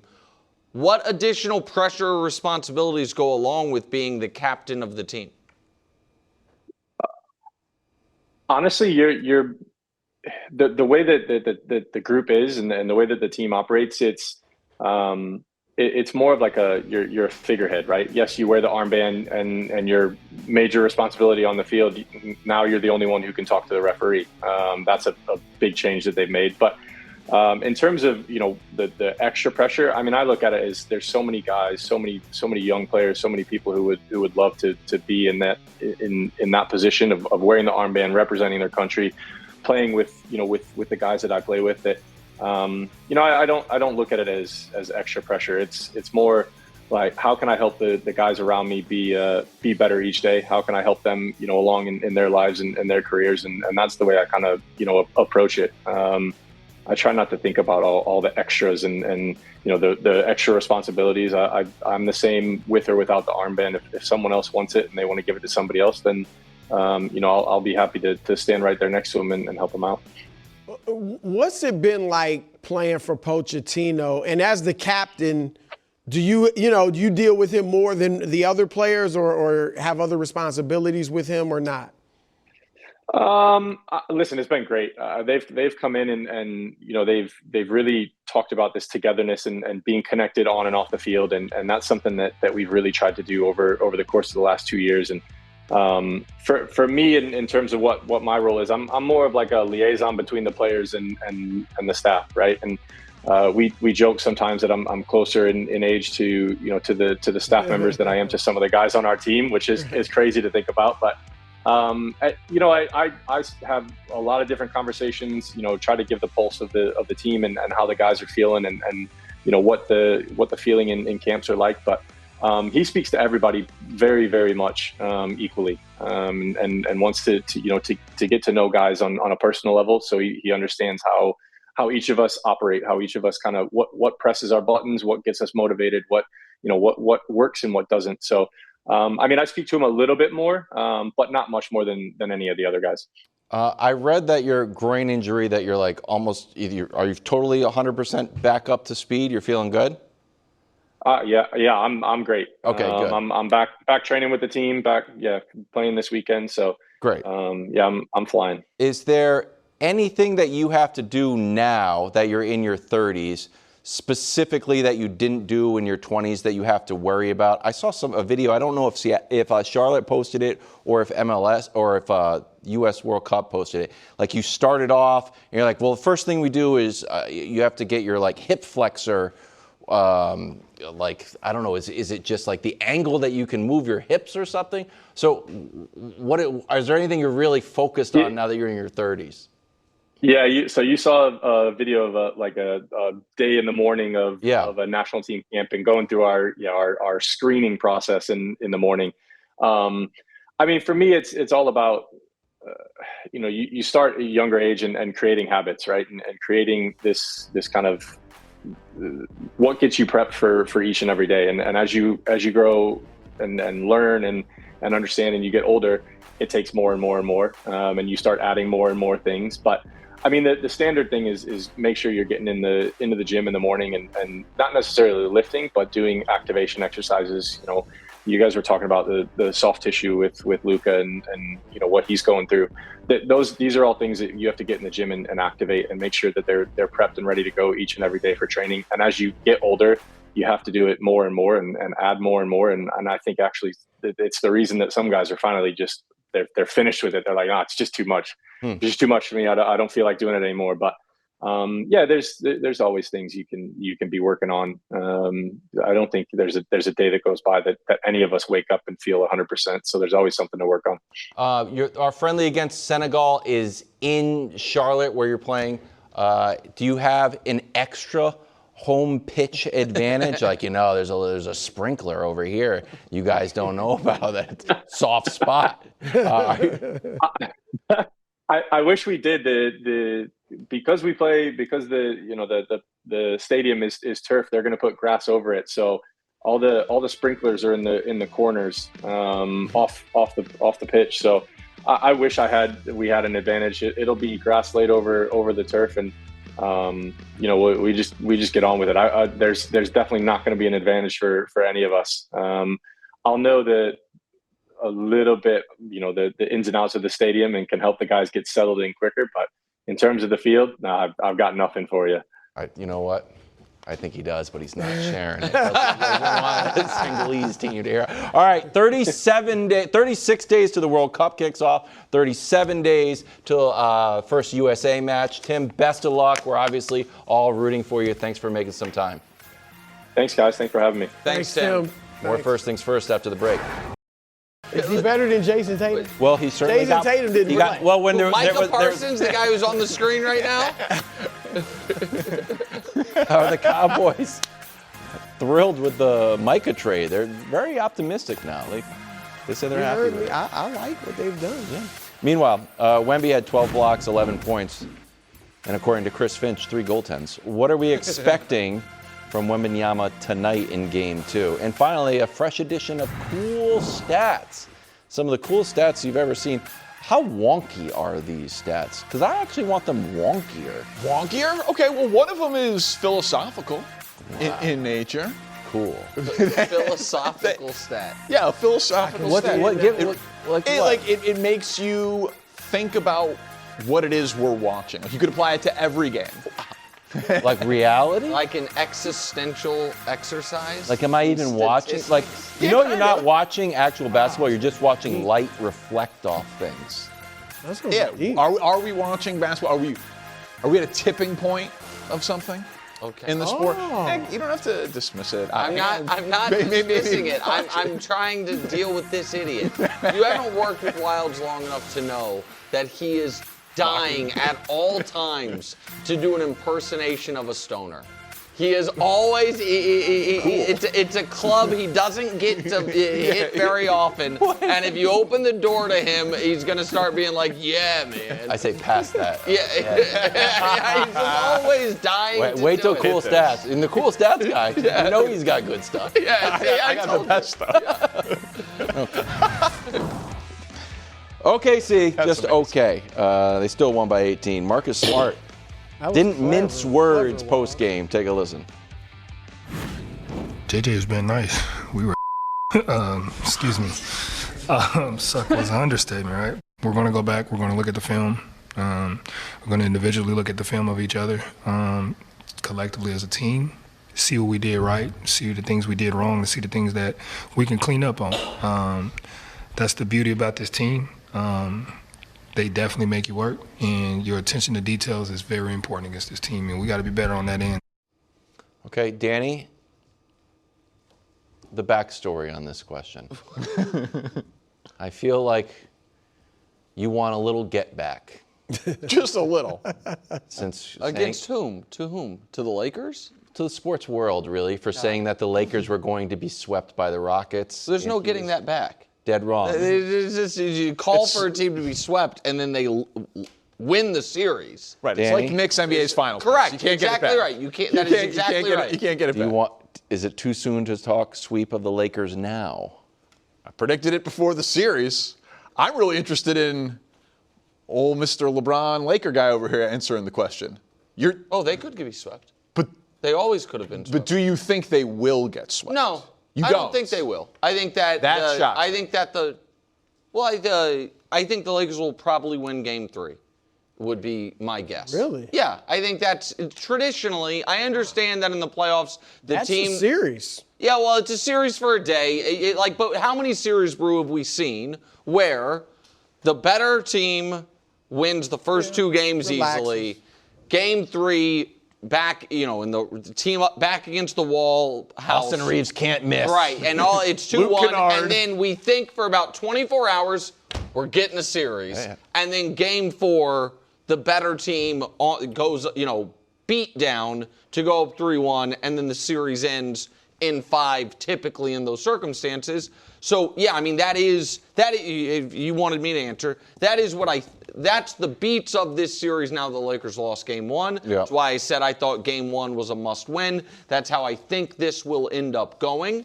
But no, I don't think it's – I don't think this is really about the Lakers.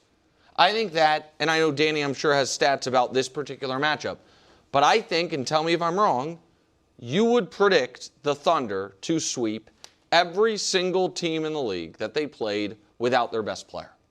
That you hold the Thunder in a high enough regard that if any series, Minnesota, San Antonio, would sweep them. If Wemby were out, that's why I said without their best player. I'm saying Lakers if they were in the are a little position, different because they still have LeBron. And Reeves is now back. I mean, I get you understand, but I'm simply saying under the context of the team's best player is out for the series, we think, and they're playing the Thunder. I think you would pick a sweep for all 29 of those matchups. That's probably true. I do think that there is a huge gap between the Thunder experience, depth, defense, ability to score in the half court, not putting a single defensive liability on the floor. I do think that there's a pretty significant gap between them and second best, so that if you did take the best player off of 2 through 30's best, I do agree with that.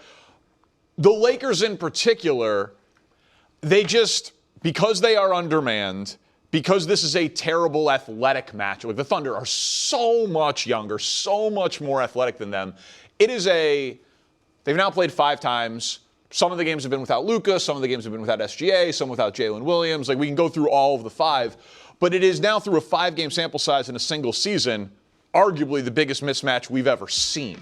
Like, in terms of largest margin of victory, teams to meet 5 or more times in a year, it is number 1. Wow. And so, it is shocking, right? Because it's not rare for a team to play 5 times in a season. Well, it means you had to play them in the playoffs. Correct. So So you have to blow out a team that is in the playoffs. Yep. But a lot of teams in the NBA make the playoffs. Well, some of those years where they play more than 4 times a year. Okay. Right. So we're going all the way back. Yeah. But also, like, SGA is going to be better than he was last night, and Jaylen Williams will probably be back before the end of the series, depending on if they decide that they need to rush it. So I don't really see much of a path for this Lakers team against this Thunder team.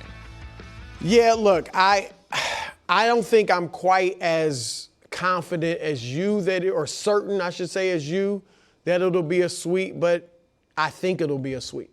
I definitely feel like that. My only question about whether or not it's going to be a sweep is you certainly can, but like, will a team beat somebody 8 straight times in one season? Because that's what a sweep would be. Yes. And that just seems, I mean, obviously they're better, but, the team would get one here or there. And so that's really the only question. But like you said, I mean, OKC didn't even play well last night. SGA is going to be much better. And so, I feel like a sweep is So likely. can I pivot the conversation just a touch? Because I think maybe this was maybe predicated on me putting up more of a fight. That, like, no way LeBron gets swept. I'm like, he might be able to be swept. He's been swept. He's been swept before in this, and I don't think this would be even a 1% indictment on LeBron if they get swept. I think neither do I. I want to ask you an earnest question, not a loaded question. Okay. What could happen in this series that would make you just even, short of injuries, a touch less confident that the Thunder are as inevitable as you feel?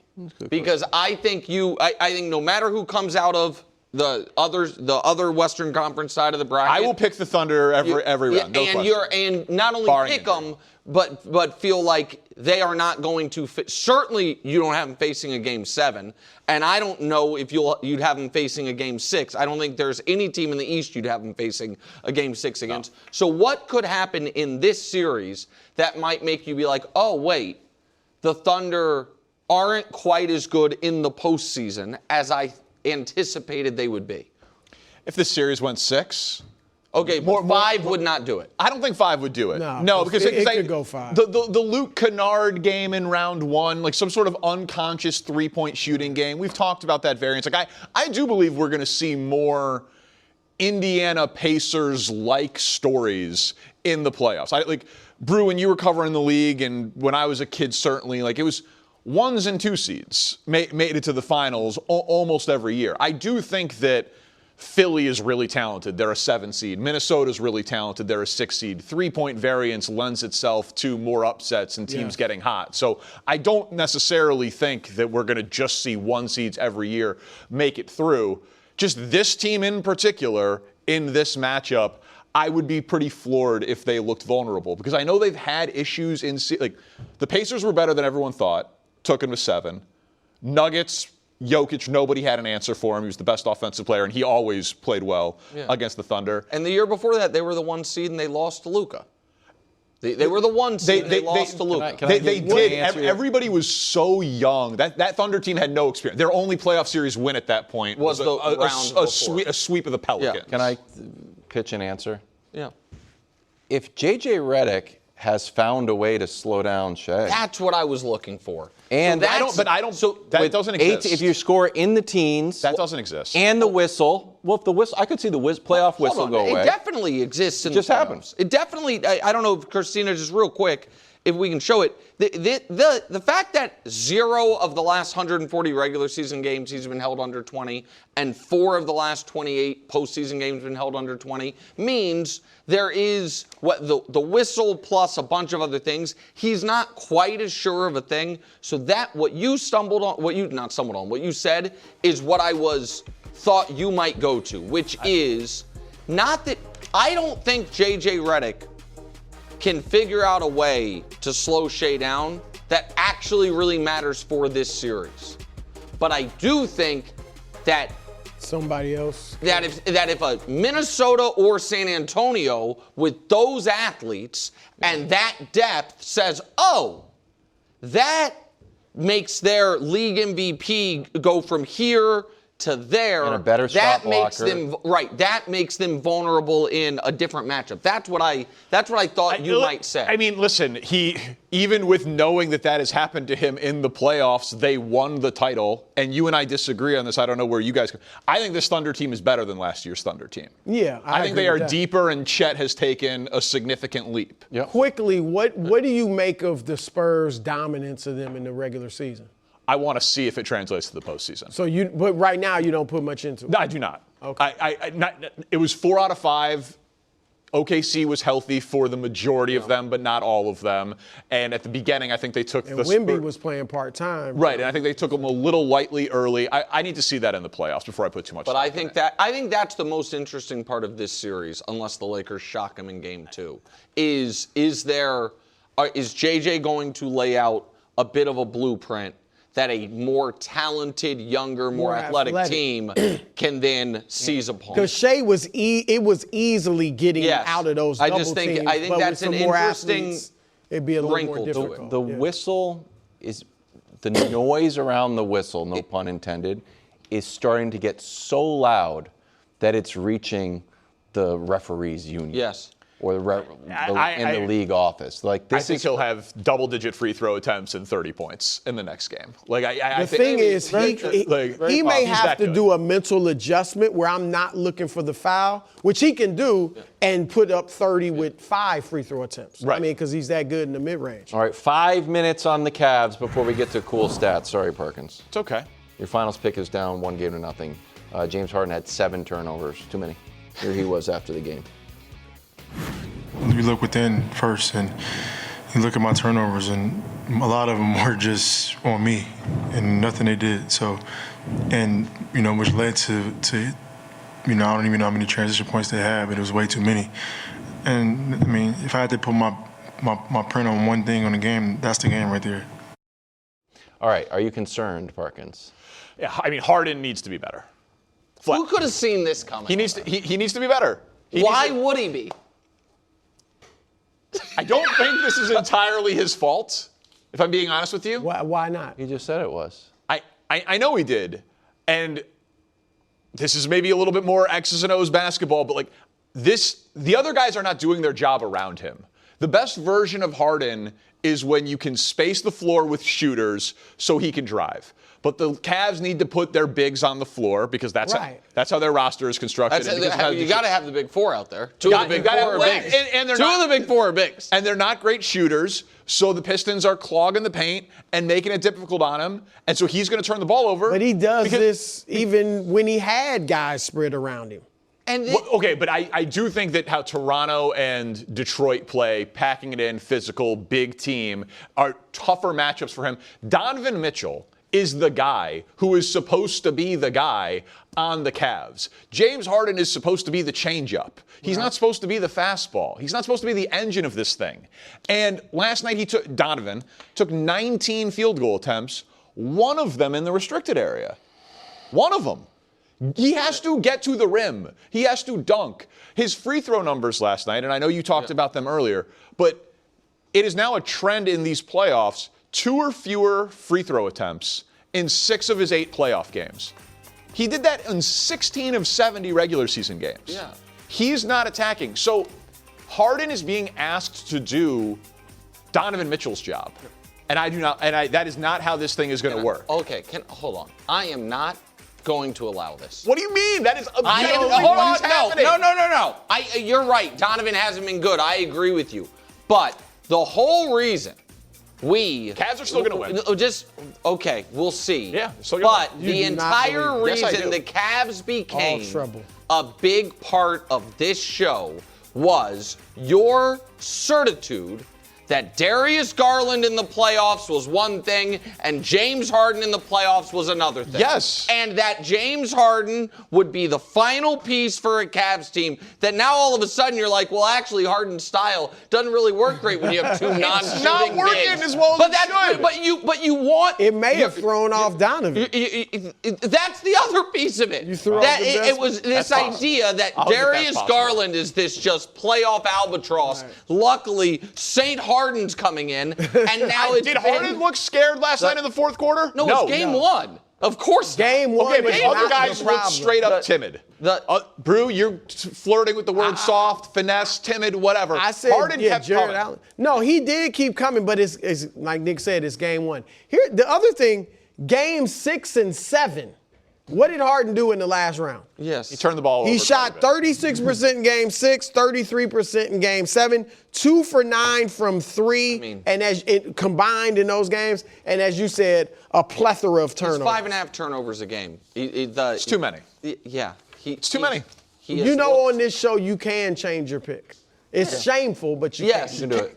Cavs are going to win the East. He couldn't even get right. I mean, that was the most. I didn't got a hit. Not title. They're losing to the Thunder in 5. They're losing to the Thunder in 5. 5-17 on a Wednesday. I'll be proven right. Which means it's time for some really cool stats. The They coolest. had an off night, but the Thunder still won. Meanwhile, the Knicks have just been on fire. And we get a little Spurs-Wolves action tonight. Hopefully Wemby can have another great defensive game. Let's find out the coolest stats around and a philosophical one. Yeah. Danny Parkin's cool stats. Yeah, Wilds. We're going to start with the philosophical one because you know what else is cool? What? Asking your friends for help. I noticed a trend, and I need some help with this one. Because I think we have maybe reached a tipping point of the three-point era in the NBA. Okay. Riddle me this. How are we having the lowest percentage of made threes in any playoff since 2012 when we're taking more attempts than ever before? Like 3 is worth more than 2. You got an answer? I mean, just the Celtics? Yeah. Tougher defense. That's not. So they're attempting more and hitting less. Well, they're hitting a lower percentage. They're hitting a lower percentage, and it's flirting with the number of if you want to shoot 50%. It's playoffs, and I'm not going to challenge everything. It's not just regular season, regular Wednesday. No, so I don't think January. that's it. I think that actually, I don't think this is. I'm glad you're asking for help from friends because I think I have this one. All right, good. I think it makes total sense that if teams are shooting more and more, it almost by definition means there's less good ones. I don't think there's way more good threes available than there used to be. If teams used to shoot 25 a game and 20 of them were great open, wide open, within the offense threes, and now they're shooting 40 a game. There's still only 20 great ones, maybe a few more great ones available, and instead it's 15 more mediocre ones, which is driving the percentages down. I think that's what's happening. I think they get you more good looks from three nowadays because the offenses are built to do that. But I think guys now, everybody has the green light. They're taking bad threes. Yes. You might come down a 1-on-3 or 4 and just launch a 3. Yeah. And nobody looks at that as a bad shot. You would have guessed I think guys this? are taking bad shots. That the percent, the percentage is going down as the teams are saying shoot more. They're taking bad shots since 2012, right? Like since basically the whole Warriors era. It does not shock me at all that higher volume that has not correlated to more efficiency. That doesn't surprise me. I would have thought it would have gone up the same. Oh, I wouldn't have. Yeah. No, I wouldn't have. But that's why you wanted help. That's why I wanted help from my friends. Yeah, there you go. But you guys know what else is cool? What? Thanks for asking. Holding your horses. Let's hold our horses. True. Knicks making the finals. That's true. Wow. It's just. Go ahead. Holding your horses is cool. It is cool. Hold your horses. Don't put the Knicks in the finals yet. It's annoying me. We've seen this before through 7 games. Teams throttle people. Mismatches happen in the playoffs. All that. Knicks are playing great. Knicks are hot. Jalen Brunson off to a great start. But all these teams that are in the same ballpark of best point differential through the first 7 games, none of them even made it to the NBA Finals, much less won it. So you don't crown a champion in May. It happens, everyone knows that, in June. Yeah. So let's pump the brakes. Hold our horses, as they say, Brew. No, holding your horses is very cool. Thank you. That's fair. Look, and I think you may have made this point, Danny. The Knicks we know were kind of up and down throughout the season. Maybe they're on one of those hot streaks. They go cool. But look, now with the news on Embiid, and we don't know, maybe this is the only game he misses in the series. But they certainly look like they're definitely getting to the conference finals, and then we'll see. Yeah, I mean, I would push back only on it. Hold your horses on the Knicks winning the championship. I'm with you. I think right now they have a pretty open path to the finals if Embiid's done for the series. I know, Brew, you believe in the Pistons. Yeah. I think that I believe in the Cavs. Just include me. That's all I'm asking. It's overtime. Sorry. You picked the Cavs. I believe in them. I don't think your heart's in it. You guys know what else is cool? Consistency. Yeah. Because frankly, I think it's a little ridiculous that everybody on the show didn't pick the Thunder to win the title. Okay. I think it's a little ridiculous because they are doing in the playoffs exactly what they did in the regular season. And in the regular season, everyone agreed they were the best team in the regular season. Yeah. They're averaging the same number of points. They're shooting the same from the field. They're just methodical. But you would say, okay, but points and field goal percentage, you probably can't go deeper than that. In cool stats, we obviously Definitely go deeper. Points, field goal percentage, assists, rebounds, made 3-pointers, free throws per game, and turnovers per game. They're the same team. Yeah. Playoffs and regular. Well, that's not how most teams operate. No, tougher competition, tougher defense, different whistle. No, they take what they do in the regular season into the postseason. Okay, well, I mean, certainly at this point in the postseason, that's not all that surprising, right? Because playing the 8th seed in the West is like literally playing the league average team. It's playing like the 6th to the 15th best team in a 30-team league. Right. That's been 4 of their 5 games, and then the Laker game last night. All of us picked the Thunder to, at this point in the playoffs, be exactly where they are. In firm control of round 2 and having had no resistance in round 1. I think you need to take your own cool stats advice and hold your horses. That's what I think. Wow. Hold your horses about the Thunder dynasty. Well said. That's advice for you guys. Yeah, well said. Yeah, I'm not holding my horses. Oh, you better. Coming up next, some NFL talk why the Cowboys say they're happy with how the Micah trade worked out. That's next on First Things First Overtime.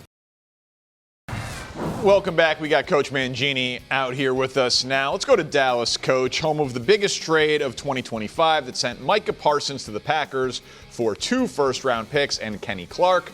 Cowboys ended up missing the playoffs, but co-owner Stephen Jones, man, he loves the spot there, and take a listen. We feel really good about it. Obviously, much respect for Micah and what he stands for and how he plays and the caliber of player he is. But, at the same time, we feel good about what we've added, via that trade. I just feel very optimistic that we have the right pieces in place to go out and, that ultimately, the decision we made was, that one player is not worth, 4 or 5 good ones. Didn't feel like we were one player away last year, but I certainly feel like we're putting the pieces together to give us an opportunity to go do what our fans deserve, what we want, which is to go try and win the big trophy. All right, Coach, you buying it? Did they win the Micah trade? We ready to call it? I was in support of the trade when they made it, and I think there's a lot of truth to what he's saying about the difference between having one really good player as opposed to multiple quality players that can contribute in a lot of different ways. I didn't love the timing of the trade. I don't think it was handled very well. I don't think they really had a plan in place in terms of where they were going. But I also don't think they realized how bad they were going to be defensively. And even if Mike had stayed, they gave up 30 points a game. What are they going to give up, 26 points a game? I don't. That would be better. Yeah, it would be better, but I don't think it would have been the difference for them. And now when you look at it, if you pull up the players that they bought or they brought in off of it, Kenny Clark, Quinnen Williams, and then you got the first-round draft pick as well as bringing another cornerback and an edge player. So you've got multiple players. You're not paying Micah $47 million a year. And Micah last year played, 14 games, got injured, was injured the year before. Hopefully that's not going to continue, but there's multiple missed games for a player making a dramatic amount of money. Would you feel the same way about every star player that isn't a quarterback? Like if I put up that exact graphic with that volume of players, because they could have done that for CeeDee Lamb. The Lions could do it for Penei Sewell. You could do it for Patrick Surtain. If you want to trade a superstar in his prime for a haul of players and picks, every team could do it. Yeah, I think the interesting thing about the Micah discussion was his role in the running game and the idea that did he really have a designated spot, and that's problematic. He's dynamic and he creates problems, but he's not really in one spot. So you're constantly trying to figure out how to best maximize him, which is fine, which is good, but it's not like he was your traditional dynamic player that can play both the run and pass game. I understand your questions about Micah. I just think he is such a special pass rushing talent. We saw his impact on Green Bay when he was there, that when we put that graphic together, and let's just throw it up one more time if you don't mind, Christina, it is an impressive volume of names, but I still see it and I'm like, no one on that list is close to as good as Micah Parsons. And now if Malachi Lawrence ends up being an 8 to 10 sack a year player, then maybe it's a different story. But I look at that list and I say there's a lot of solid, there's some potential, but on the other side, there is superstar at premium position. Yeah, but what's not on that list is the players that they were able to bring in with the money they saved from not signing Micah to. Well, some of that money goes to Quinnen Williams. Some of it does, but there's a substantial. And Dallas is a pretty top-heavy roster anyways in terms with of. Dak and CD. Yeah, the way that they pay their stars. So to have another to be top-heavy again on defense, at some point you just run out of resources. So if you're going to have the dynamic offense and the explosive offense, you're going to have to make adjustments other places, and that was the philosophy. Is we're going to go try to get a volume of guys. We don't have one hole. We have multiple holes. They were close to historically bad last season. Was it 35 points a game in the last 5 games? And that's problematic. So now you try to collectively improve that defense as opposed to say we've got one star and a bunch of other guys that we're hoping can can rise up. All right, let's go to Cincinnati. Joe Burrow and the Bengals offense, well, they did their job this last year, averaged 24 points per game. Joe would say they should have been better. However, the defense, well, it allowed a lot more. Bengals made a lot of off-season changes on the defensive side of the ball, which had been long overdue. Burrow sat down with Vanity Fair this week, saying, I'm really excited about the moves we made this offseason. We need to get better, so it was exciting to see the initiative from everybody in the organization to realize that we're in this exciting stage. Our prime's playing great football. Finding guys like Dexter Lawrence and Brian Cook really solidify that defense so the young guys can also kind of rise up. You got this Bengals retooled defense priming them to get over the hump? Yeah, I'm not as enthusiastic as Joe. Now, I get why Joe said what he said, because the Bengals did something that they historically don't do, which was go and spend a decent amount of money. And if we can bring this up, this is uncharacteristic of them in terms of off-season additions and the volume of cash that they spent at $153 million. So Joe knows that the defense doesn't have to be the top 10 defense in the league for them to be really successful. When they went to the Super Bowl, their defense was in the middle, good in some spots, pretty mediocre to below average in other spots. Now, they were able to win a bunch of games and like I said, go to the Super Bowl. So he's not looking for it to be elite. He's just looking for it to be,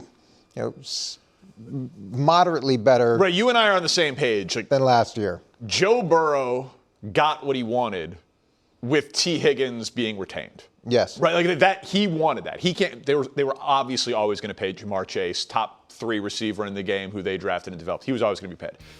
He got what he wanted when they paid T. Higgins. So now you have, when healthy, the best wide receiver duo in the NFL, and a top, whatever you think of Joe Burrow, 4 to 8 quarterback in the league that is very expensive. That's supposed to give you at a floor of a top 10 offense, and he believes they could probably be the best offense in football. You only need to be league average on defense. So they bring back Al Golden. Now, you know that I like points and scoring, and I'm the offensive guy, you're the defensive guy. So you'd be you're happy if it was 60-55. I'd be fine. Yeah. Big 12 football, little Maction. Great. I'm ready to go. But yeah, I think that if you're Joe Burrow and you say, okay, well, they weren't going to fire the coach, because they don't do that in Cincinnati. It is a historically, we'll say, frugal organization. The fact that they gave you a new defensive coordinator and not a ton of draft resources because they traded Lawrence, but their first 2 picks, second and third rounder, on an edge and a corner, plus the additions we just showed, in Cincinnati, he probably can't ask for much more than this, given the realities of the situation of the organization. Yeah, they granted his wish list and took care of that aspect of it. And now they've spent a significant amount of money, especially for them, to try to make the defense competitive so that he doesn't have to win every game, in dramatic shootout style. When they went to the Super Bowl, they were 26th in pass defense. They were 17th in points allowed. They were 18th in total yards allowed. They were good against the run, though. They were 5th against the run. So it's one of those things where, do they have to be great? No, but just significantly, and not even significantly, they've got to be in the middle of the pack. They just can't be at the bottom end.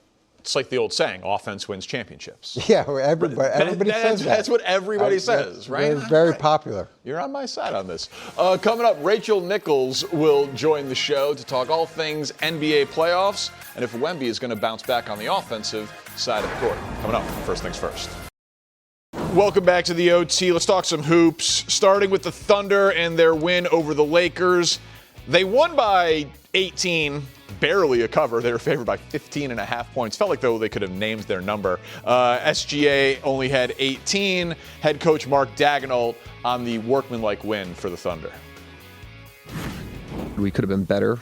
It obviously wasn't clean. It was a little clunky. That could have been how quickly they changed the scheme.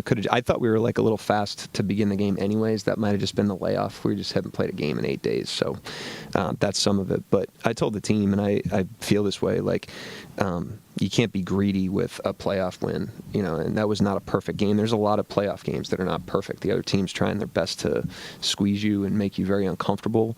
And so we won an imperfect game tonight, and that's a good thing. Joining me now, Fox Sports analyst and longtime NBA reporter and NBA awards voter, Rachel Nichols, with us. Rachel, thank you as always for the time. Did last night's game say more about the Lakers or the Thunder?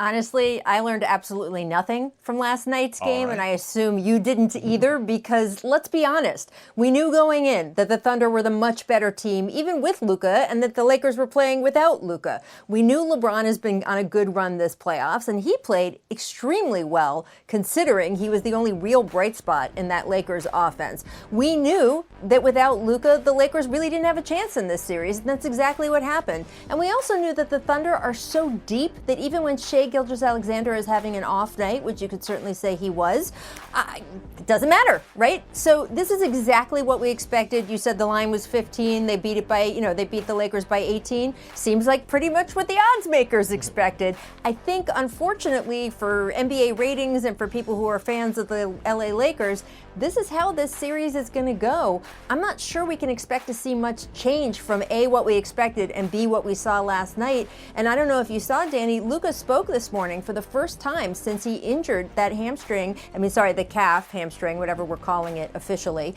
And, he said that when he first had the injury, the doctors told him he'd be out 2 months. It's only been about 5 weeks. So he says he's done everything to shorten the gap. We know that he went over to Europe to get some treatment. But anyone who thinks Luka's going to charge in and be the Luka Doncic who can score 60 points a game at some point in the series, I don't know if he's going to play or not, but the 60-point Luka, that's not going to happen. He would have to work his way back. And if I'm the Lakers, I don't even know if I'd risk it. Yeah, Luka's not walking through that door. And even if he does, it's such a mismatch. I mean, I went back and looked at it.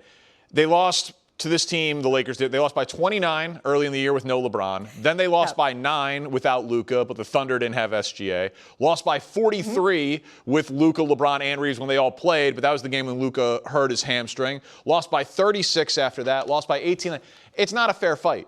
This is varsity v JV, and the only thing that I thought, you can believe that and I can believe that, but I assume going into the series, JJ Redick and LeBron, professional athletes have earned arrogance in a belief that they can do anything. Maybe you feel differently, but I would think that would have been very demoralizing given how poorly SGA played and given that clearly the Lakers still had no chance and the Thunder were able to pull away from that game late.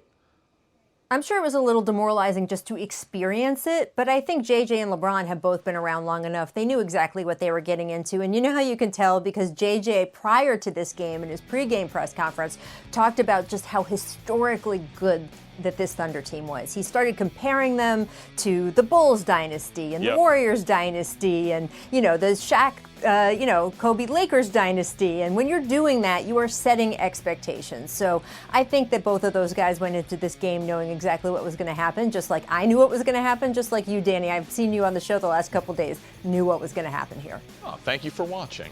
And I honestly, I don't think most people put the Thunder in that tier because they don't have a Michael Jordan, Kobe, LeBron-like figure, but I absolutely do. Do you? Do you think we are watching an all-time team? I think we are watching a very good team that will probably be a multiple-time, at least back-to-back title winner. I'm not sure I'm putting them in the Jordan's Bulls or even Steph Curry's Warriors or maybe Shaq and Kobe area right now. Yeah. That's my point, is that JJ was putting them not just in terms of being a historic team, which I think they are. I think they are a team we will remember 20 years from now. He's putting them in the all-time historic group because he wants to set the expectation. Hey, we're going to lose by 20, maybe 25, maybe 30. As you said, Shai had an off night. When Shai doesn't have an off night, Shai only went to the free throw line. He took, 3 free throws? Yep. That, as many people in the country like to point out, is unusual for Shai Gilgeous-Alexander. Yeah, I think he's going to have So when that happens differently, I think that he is trying to say, look how amazingly historically good this team is, because he doesn't want it to be depressing for Lakers and Lakers fans. I do think it reopens the conversation about this summer when you see just how good the top cream of the West is and how you compare to them. It really digs in on how the Lakers are going to have to improve this summer, and what they're going to do with LeBron James remains an open question. Shockingly, it will be a huge topic of the offseason. What's going to happen with LeBron James? It in the future. But let's get to Game 2 tonight in San Antonio. Spurs host the Wolves. They're looking to bounce back from a Game 1 loss at home. one of the more unique triple-doubles. We've seen now 3 triple-doubles in NBA playoff history where blocks was a part of the equation. Never with 12, though. That was a playoff record, but just 11 points.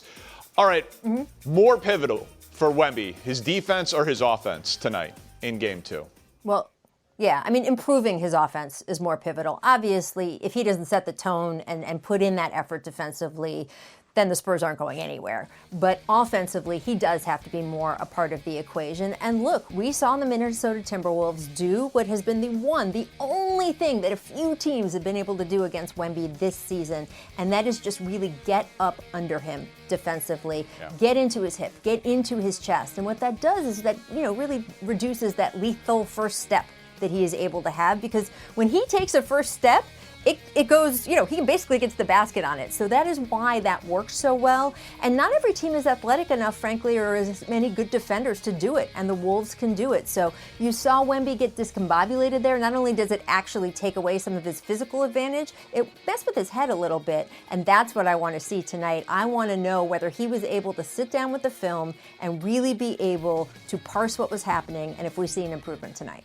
Yeah, you and I are on the same page here. Like, he will always be a great defensive player, but the Wolves have proven that they're not scared of him. Like, if Terrence Shannon is saying, you can block my shot, I'm going to keep driving, you're going to have to block it every time. They are fearless, they are physical. That's Chris Finch from when he was a player in the D3 level. They got a bunch of Chicago kids on the team. Like, they're just a tough team.